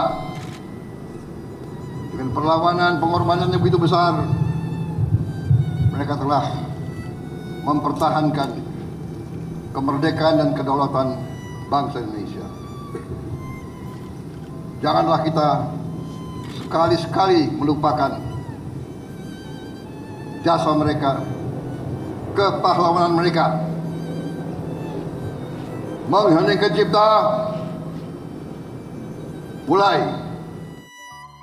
Ia kemudian menegaskan kembali nilai historis Hari Pahlawan yang bersumber dari keberanian rakyat Indonesia dalam mempertahankan kemerdekaan pada tahun 1945. Prosesi renungan suci berlangsung tenang dan penuh penghormatan. Para peserta termasuk pejabat negara anggota Kabinet Merah Putih, perwira tinggi TNI Polri, menundukkan kepala dalam keheningan, mengenang perjuangan yang menjadi fondasi kemerdekaan Indonesia. Dari Jakarta, Gio Malau, Sinpo TV melaporkan.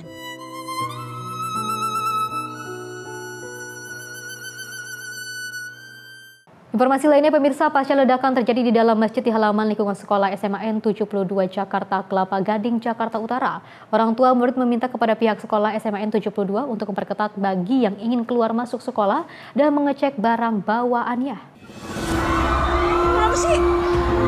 Ledakan tadi bunyinya gede banget itu. Ledakan terjadi mengejutkan warga di Jalan Prihatin RT 7 RW 2 Kelapa Gading Jakarta Utara Jumat siang kemarin. Akibat kejadian ini sebanyak 54 murid dan guru jadi korban ledakan dan mengalami luka-luka. Sabtu pagi nampak sejumlah petugas TNI Polri berjaga di gerbang sekolah SMA Negeri 72 Jakarta Kelapa Gading Jakarta Utara. Menurut Retno Arianti, salah satu orang tua murid, mendengar ledakan mengira dari pecah ban yang kerap terjadi. Di sisi itu, para siswa berhamburan keluar dengan menggotong rekannya dengan tandu dalam keadaan luka bakar, bahkan sebagian korban lain juga mengalami luka-luka bagian tubuhnya. Salah satu anak Retno Arianti kini selamat dari peristiwa tersebut lantaran sedang tidak masuk sekolah mengikuti pembelajaran. Para temannya pun meminta pertolongan kepada Retno untuk bersinggah sementara waktu di rumahnya. Saya pikir itu adalah ledakan dari pecah ban di truk di jalan raya di kayak Yosudarso itu seringkali seperti itu. Nah itu suaranya seperti itu. Jadi saya pikir ledakan ban. Nah itu saya dengarnya sih ngehnya hanya sekali. Lalu sekitar kira-kira 3 menit dari saya dengar ledakan itu, saya pulang. Arah kebetulan rumah saya adalah lurusan SMA 72 itu. Dekat ya. Saya di Jalan Prihatin. Lalu saya lihat anak-anak yang perempuan, siswi yang kebanyakan perempuan itu di jalanan sudah membuat 2 baris seperti memberi kiri kanan memberi jalan. Kan saya nggak tahu, saya teriak, kenapa, ada apa? Ada kebakaran tante di dalam 72. Terus ada ledakan, kemungkinan gas dari kantin katanya gitu. Lalu terus nggak lama ada tandu bopong anak laki-laki itu ada 3. Pertama 1 dulu, terus saya lihat lagi ada 2 lagi, ada 3. Saya hancur kayak hati-hati, pikir itu salah satu respon saya ketika kebetulan anak saya sekolah di 72. Laki apa perempuan? Perempuan. Kebetulan saat itu dia nggak masuk kelas 3. Kelas 3 juga ya. Karena dia tidak masuk, kurang sehat.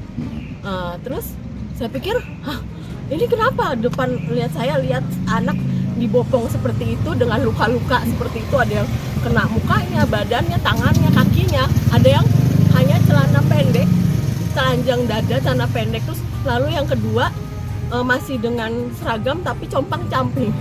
Hancur kayaknya saya lihat kayak gitu. Saya sedih, saya teriak, kenapa, ada apa? Ada kan tante di dalam gitu kan. Saya nggak tahu, saya langsung pulang, saya parkir motor saya masuk ke rumah saya bilang, anak saya panggil-panggil, itu kamu lihat di sekolah itu ada korban ledakan apa nggak tahu apa gitu. Terus siapa? Nggak tahu, kamu lihat. Anak saya langsung ke sana. Saya cari tahu temennya, akhirnya ada beberapa temennya kelasnya. Gue boleh nggak ke tempat lu? Boleh, sama-sama tempat gue aja, tempat gue. Akhirnya ada beberapa anak di rumah saya. Iya, dengan kondisi yang satu anak laki-laki didampingi temennya, dipegang, ayo dia gemeter. Saya juga sedih banget lihatnya kayak gitu kan. Saya merasakan itu, ini udah hati saya udah di situ, karena kan anak saya sekolah di situ, dan sebagai seorang ibu melihat seperti itu, orang tuanya kan tentunya mereka sekolah, tiba-tiba dengar berita kayak gitu, hancur rasanya gitu. Terus yang ibu tahu pada saat itu belum sempat mereka dibawa ke rumah sakit ya? Dilarikan, ada yang ke BK, lalu ada yang ke sana, saya nggak tahu, atau mereka muter. Kan BK di belakang sini Pak, di belakang SMA 72 persis itu ada balai kesehatan. Berharap agar kejadian pertama kalinya di sekolah SMA Negeri 72 Jakarta tak terulang kembali. Orang tua murid meminta kepada pihak sekolah untuk diperketat bagi yang ingin keluar masuk sekolah tersebut dan mengecek barang bawaannya. Tim kontributor Simpo TV melaporkan. Pemirsa, sebanyak 29 korban ledakan SMA N72 Jakarta masih menjalani perawatan di 3 rumah sakit. Tentunya 14 orang dirawat di Rumah Sakit Islam Cempaka Putih, selanjutnya di Rumah Sakit Yarsi sebanyak 14 orang, dan di Rumah Sakit Pertamina Jaya ada 1 orang. Dari 14 yang dirawat di Rumah Sakit Islam Cempaka Putih, terdapat 2 orang yang masih dirawat di ICU. Kapolri Jenderal Polisi Listio Sigit Prabowo mendatangi Rumah Sakit Islam Cempaka Putih untuk mengunjungi para siswa korban ledakan. Dalam kunjungan tersebut, Kapolri mengungkap jika masih ada 29 korban ledakan dari SMA Negeri 72 Kelapa Gading Jakarta Utara yang masih menjalani perawatan di rumah sakit. Ke-29 tersebut berada di 3 rumah sakit yang berbeda. 14 orang dirawat di Rumah Sakit Islam Cempaka Putih, 14 dirawat di Rumah Sakit Yarsi, dan 1 orang dirawat di RS Pertamina Jaya. Dari 14 yang dirawat di RS Islam Cempaka Putih, terdapat 12 yang dirawat inap dan 2 orang yang masih dirawat di ICU. Jadi alhamdulillah dari jumlah awal 96 pada saat pasca kejadian,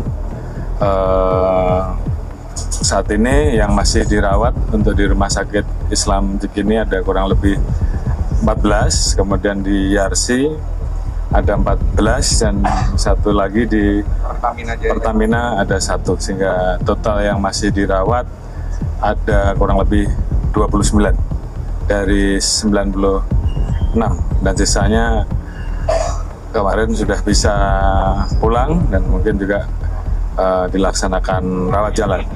Secara umum kondisi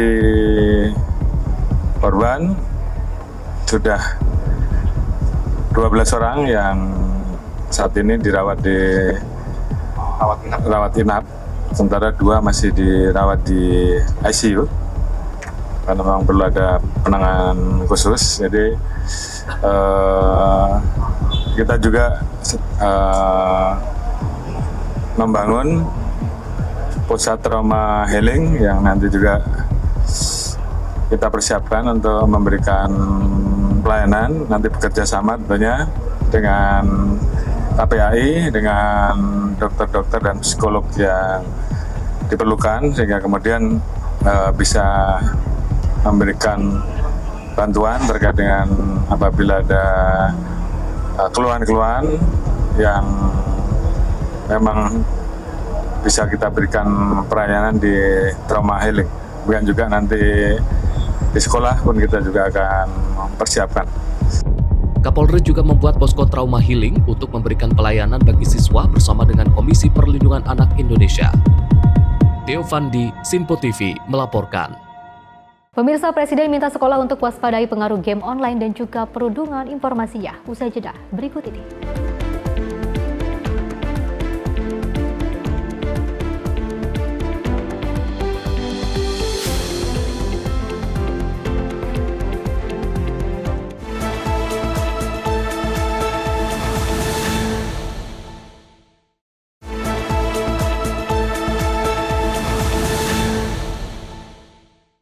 Terima kasih pemirsa, Anda masih bersama kami dan kita lanjutkan informasinya. Di mana Presiden RI Prabowo Subianto membahas insiden ledakan di SMA 72 Jakarta pada Jumat lalu. Ia juga meminta sekolah untuk mewaspadai pengaruh game online dan perundungan di kalangan siswa. Presiden Prabowo Subianto membahas insiden ledakan di SMA 72 Jakarta pada Jumat lalu. Ia juga meminta sekolah untuk mewaspadai pengaruh game online dan perundungan di kalangan siswa. Hal tersebut disampaikan Presiden dalam rapat terbatas bersama sejumlah menteri dan pejabat negara di kediamannya Jalan Kertanegara 4, Jakarta Selatan. Hadir dalam rapat tersebut Kapolri Jenderal Listio Sigit Prabowo, Menteri Pertahanan Safri Samsudin, Menteri Kebudayaan Fadlizon, serta pejabat lainnya. Menurut Mensesnek, pengaruh game online tidak bisa diabaikan karena dapat berdampak pada perilaku siswa dan dalam jangka panjang mempengaruhi masa depan mereka. Prasetyo mencontohkan game bergenre perang seperti PUBG.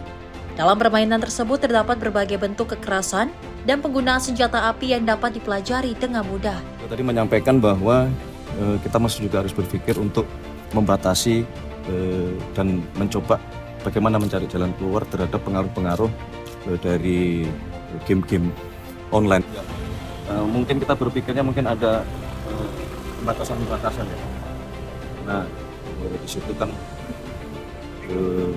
jenis-jenis senjata juga mudah sekali itu pelajari.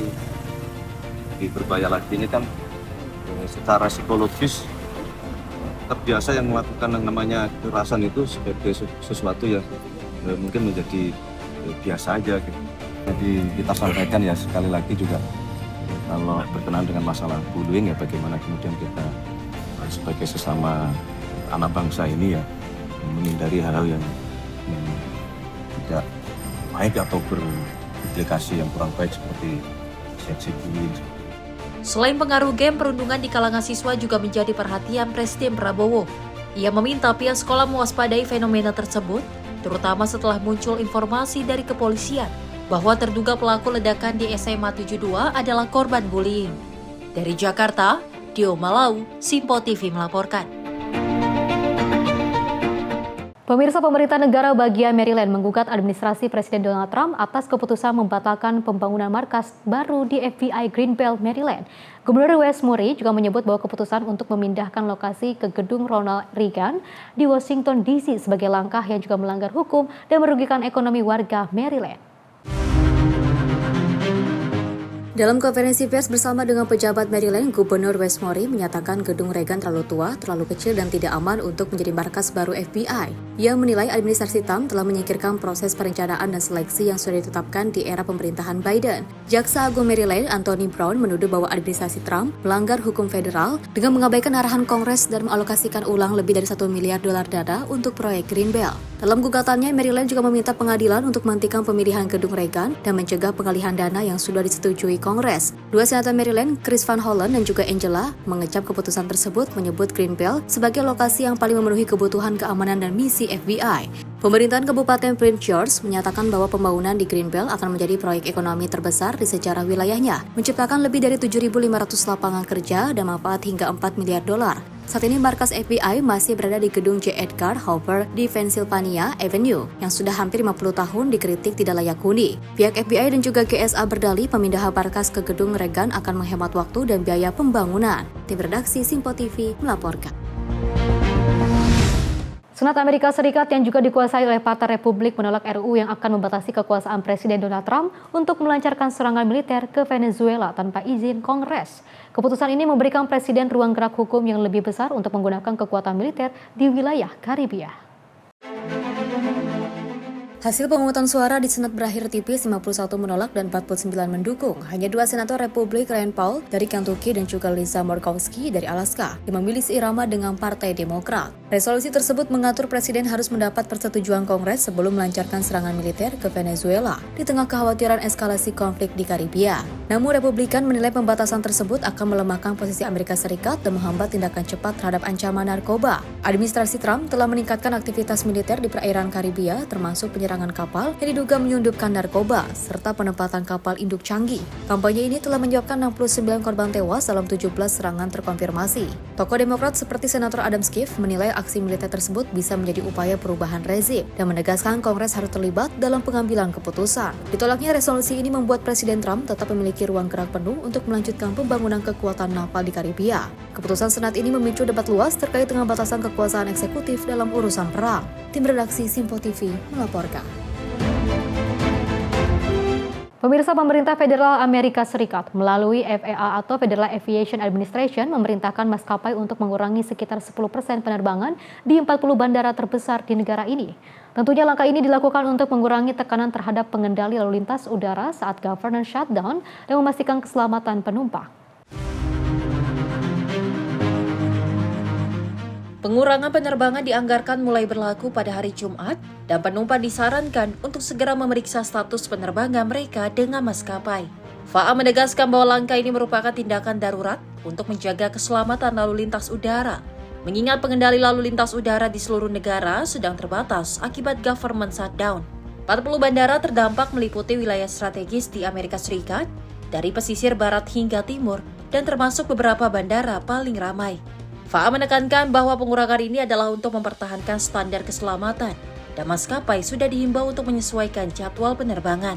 Penumpang diharapkan menghubungi maskapai atau mengunduh aplikasi untuk mendapatkan informasi terbaru mengenai pemotongan penerbangan. Keputusan ini diprediksi akan memberikan dampak signifikan terhadap jadwal penerbangan selama government shutdown berlangsung. Tim redaksi Simpo TV melaporkan. Dari Menteri Kehutanan Raja Juli Antoni, pemirsa, bersama dengan Menteri Lingkungan Hidup Hanif Faisal dan Hasim Jojo Hadikusumo menjadi utusan Presiden dalam acara KTT Perubahan Iklim Belém, Brazil. Kehadiran utusan Presiden di KTT Perubahan Iklim di Brazil untuk meminta dukungan internasional agar tata kelola hutan di Indonesia yang juga berbasis masyarakat dapat keberlanjutan pengelolaan hutan yang lebih baik. Dalam forum tersebut, Hasim Joyo Hadikusumo menegaskan bila Indonesia akan terus berkomitmen dan berpartisipasi aktif dalam upaya global menangani perubahan iklim bersama sejumlah negara lainnya. Dari pemerintah Republik Indonesia dan juga dari Bapak Presiden Prabowo Subianto mengenai komitmen Indonesia terhadap, sekali lagi terhadap perjanjian Paris tahun 2015 dan juga beberapa perjanjian yang antara lain yang dari COP28. Dan hari ini saya atas nama Presiden Prabowo Subianto menyampaikan komitmen Indonesia untuk ikut serta dalam Tropical Forest Forever Facility. Ini suatu dana yang didirikan Brazil, Indonesia, dan berbagai negara lainnya, termasuk Democratic Republic of Congo. Ini dana investasi untuk mencegah dan untuk merestorasi atau memulihkan kembali hutan rusak ya di daerah tropis, hutan terdegradasi. Dan kami sudah sampaikan komitmen. Presiden Lula dari Brazil sangat-sangat senang. Juga sejumlah kepala negara juga sangat senang, termasuk Presiden Macron dan presiden-presiden menteri lainnya. So ini yang saya mau sampaikan hari ini. Indonesia akan nanti ikut serta dalam inisiatif baru yang diprakarsa oleh Brazil. Selanjutnya saya silakan ke Pak Menteri Kehutanan. Panik dulu. Tunggu, Pak Hasim, kalau soal angka tadi berapa Pak Hasim? Kalau soal angka yang tadi untuk soal TFCC itu? Yang mau didirikan itu satu fasilitas $125 miliar, ya.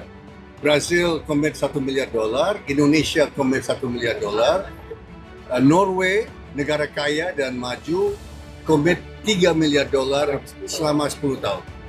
Terus ada negara-negara lain yang komit tapi angkanya jauh lebih kecil, ya, jauh lebih kecil. Prancis komit, mereka sudah store 400 juta euro dan mereka komit untuk tambah 500 juta euro lagi sampai tahun 2030. Saya kira dari Prancis sangat bagus. Sementara itu, Raja Juli Antoni menyampaikan bila kini Indonesia telah membuat satuan tugas khusus percepatan pengakuan hutan adat pada Maret 2025. Satgas tersebut dibentuk menindaklanjuti arahan Presiden Prabowo Subianto yang menargetkan 1,4 juta hektar menjadi hutan adat baru selama periode 2025-2029. Pidato Pak Hasim Joyo Hadikusumo sebagai utusan khusus bidang perubahan iklim dan energi menegaskan komitmen Pak Presiden Prabowo Subianto kepada dunia bahwa Indonesia akan selalu bekerja sama dengan bangsa-bangsa yang menyepakati kerjasama untuk bersama-sama secara multilateral untuk melindungi bumi kita. Pertama, komitmennya Indonesia tetap percaya dengan Paris Agreement dan norma-norma yang lain ya, untuk terus bergerak secara bersama-sama secara multilateral. Yang kedua, Pak Prabowo juga memberikan pengumuman kepada dunia bahwa Indonesia tidak hanya bergabung kepada TFFF ya, Tropical Forest Forever Facility, tetapi juga Indonesia siap chip in ya untuk membayar biaya investasi yang sama besarnya dengan apa yang dikeluarkan oleh Brazil. Ini juga menunjukkan bahwa sebagai negara berkembang dan sekaligus negara yang memiliki hutan tropis terbesar, kita bicara kepada negara-negara maju dan kepada seluruh belahan dunia lainnya bahwa kita tidak hanya memiliki hutan tapi juga secara aktif ya terlibat dalam mencari mekanisme perlindungan terhadap hutan tropis kita. Dan yang ketiga, Pak Presiden juga menunjukkan keberpihakan kepada rakyat kecil ya, yaitu memberikan hak ya, kepada seluas 1,4 juta nanti kepada masyarakat umum adat selama 4 tahun ini. Jadi ini juga satu hal yang sangat dikagumi, mendapatkan tepuk tangan dari dunia internasional bahwa kita memiliki kepercayaan kepada masyarakat lokal ya, lokal communities, masyarakat adat untuk menjaga hutan sekaligus meningkatkan serta masyarakat lokal ya, melalui skema hutan adat ini. Satu lagi Bang, terkait pernyataan Pak Prabowo beberapa waktu yang lalu terkait zero emission di 2060. Bagaimana kontribusi serta peran Kementerian Kehutanan Bang dalam mengimplementasikan target dari Pak Presiden? Ya, tentu sektor kehutanan menjadi sektor yang sangat penting dalam kerangka perubahan iklim tersebut. Dan oleh karena itu kami dengan teman-teman akan terus bekerja sama ya untuk dengan masyarakat lokal, dengan NGOs ya mengubah dan mengatur forest governance ya tata kelola kehutanan kita agar benar-benar dapat comply ya dengan apa yang diinginkan oleh Pak Presiden Prabowo Subianto. Melalui dukungan internasional, Indonesia berharap tata kelola hutan yang berbasis masyarakat dapat memperkuat kejelasan hukum, jaminan tenurial, dan keberlanjutan pengelolaan hutan yang lebih baik ke depannya. Mengingat Indonesia merupakan salah satu negara yang memiliki hutan tropis yang cukup luas. Tim kontributor Simpo TV melaporkan. Pemirsa, Hakim Federal William Fitzpatrick memerintahkan bahwa jaksa untuk menyerahkan seluruh dokumen dan juga bukti penyelidikan kepada pengacara James Comey dalam kasus kriminal terhadap mantan Direktur FBI. Hakim menegaskan bahwa proses hukum kasus Comey sangat tidak biasa. Pihak jaksa diperintahkan untuk menyerahkan materi grand jury dan dokumen dari penyelidikan 2019-2020, termasuk dari Daniel Richtman, seorang profesor hukum yang merupakan teman dekat Comey. Comey yang didakwa berbohong di hadapan Senate Judiciary Committee menegaskan dirinya tidak bersalah dan menyebut proses ini sebagai prosekusi vindikatif atas arahan Presiden Trump. Pengacara Comey mengeluhkan mereka belum mendapat akses penuh terhadap seluruh bukti, termasuk informasi privilege dari Richtman. Hakim menegaskan semua dokumen harus segera diserahkan. Sedangkan Departemen Keadilan bersikukuh, tweet atau pernyataan Presiden Trump di media sosial bukan alasan untuk membatalkan dakwaan. Tim redaksi Simpo TV melaporkan. Pemirsa, Mahkamah Agung Amerika Serikat ini mengizinkan pemerintah Presiden Donald Trump untuk menegakkan kebijakan yang melarang orang transgender dan non-binary memilih penanda jenis kelamin di paspor sesuai dengan identitas gender mereka. Keputusan ini menjadi kemenangan terbaru bagi pemerintah Trump di bidang hak sipil. Dalam putusan singkat tanpa tanda tangan, mayoritas konservatif di Mahkamah Agung menyatakan bahwa penampilan jenis kelamin saat lahir dalam paspor bukanlah bentuk diskriminasi, melainkan fakta historis yang dicantumkan secara administratif. Keputusan ini membatalkan perintah pengadilan rendah yang sebelumnya mengizinkan pemilik paspor untuk memilih penanda L, P, atau X sesuai identitas gender mereka. 3 hakim liberal menyatakan perbedaan pendapat dengan menilai kebijakan ini membuat komunitas transgender semakin rentan terhadap kekerasan, pelecehan, dan diskriminasi. Kasus ini berasal dari gugatan warga transgender dan non-binary yang melaporkan pengalaman diperiksa, diintimidasi, dan dituduh memalsukan dokumen saat melintas keamanan bandara karena perbedaan antara identitas mereka dan data di paspor. Putusan ini merupakan salah satu dari hampir 20 kasus di mana Mahkamah Agung memberi kemenangan cepat kepada pemerintah Trump dalam kebijakan-kebijakan yang dinilai konservatif, termasuk larangan bagi orang transgender untuk berdinasti militer. Tim redaksi Simpo TV melaporkan. Informasi lainnya, pemirsa, konser musik dan juga pameran foto bertajuk Bangga Merdeka untuk Indonesia Raya digelar sebagai peringatan Hari Pahlawan 10 November di Surabaya, Jawa Timur. Konser digelar untuk membangkitkan api semangat pahlawan dan cinta tanah air. Memperingati Hari Pahlawan, Persaudaraan Cinta Tanah Air Indonesia atau PCTAI menggelar konser musik dan pameran foto bertajuk Bangga Merdeka untuk Indonesia Raya di Surabaya, Jawa Timur. Ribuan pecinta musik antusias dalam konser dimeriahkan dengan penampilan sejumlah musisi seperti Riva Violina, Bip, hingga musisi legendaris Roy Jekonia. Tidak hanya menikmati konser, para pengunjung juga menikmati pameran foto yang menampilkan jejak perjuangan pahlawan Indonesia. Perhelatan yang diselenggarakan di Surabaya, Jawa Timur ini diinisiasi oleh Organisasi Persaudaraan Cinta Tanah Air Indonesia atau PCTAI.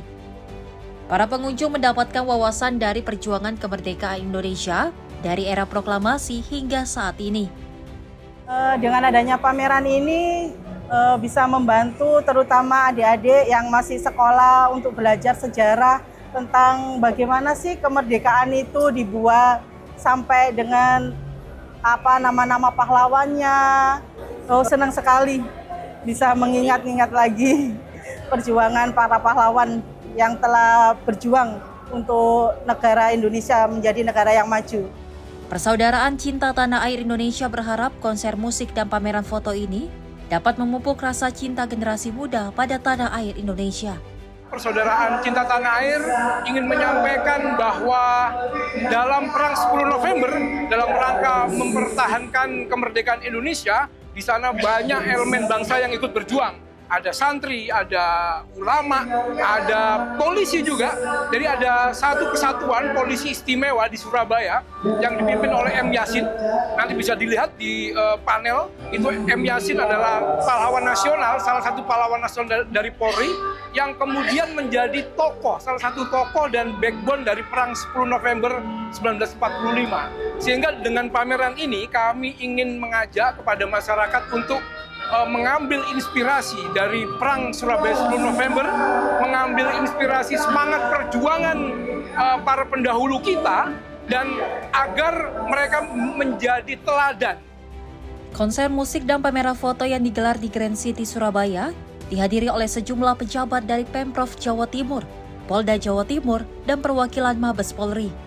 Terima kasih sekali lagi kepada PCTA Indonesia yang telah mengangkat contoh kepahlawanan Polri dari sejak masa perjuangan kemerdekaan hingga saat ini. Di galeri depan ada foto polisi M. Yasin saat masa perjuangan menjaga kedaulatan negara.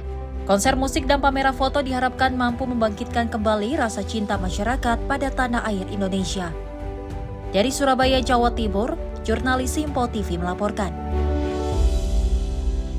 Pemirsa, informasi tadi sekaligus mengakhiri jumpa kita dalam Menyapa Indonesia Pagi kali ini. Mewakili kerabat kerja yang bertugas, saya Fesi Rahmadi mengucapkan terima kasih dan sampai jumpa.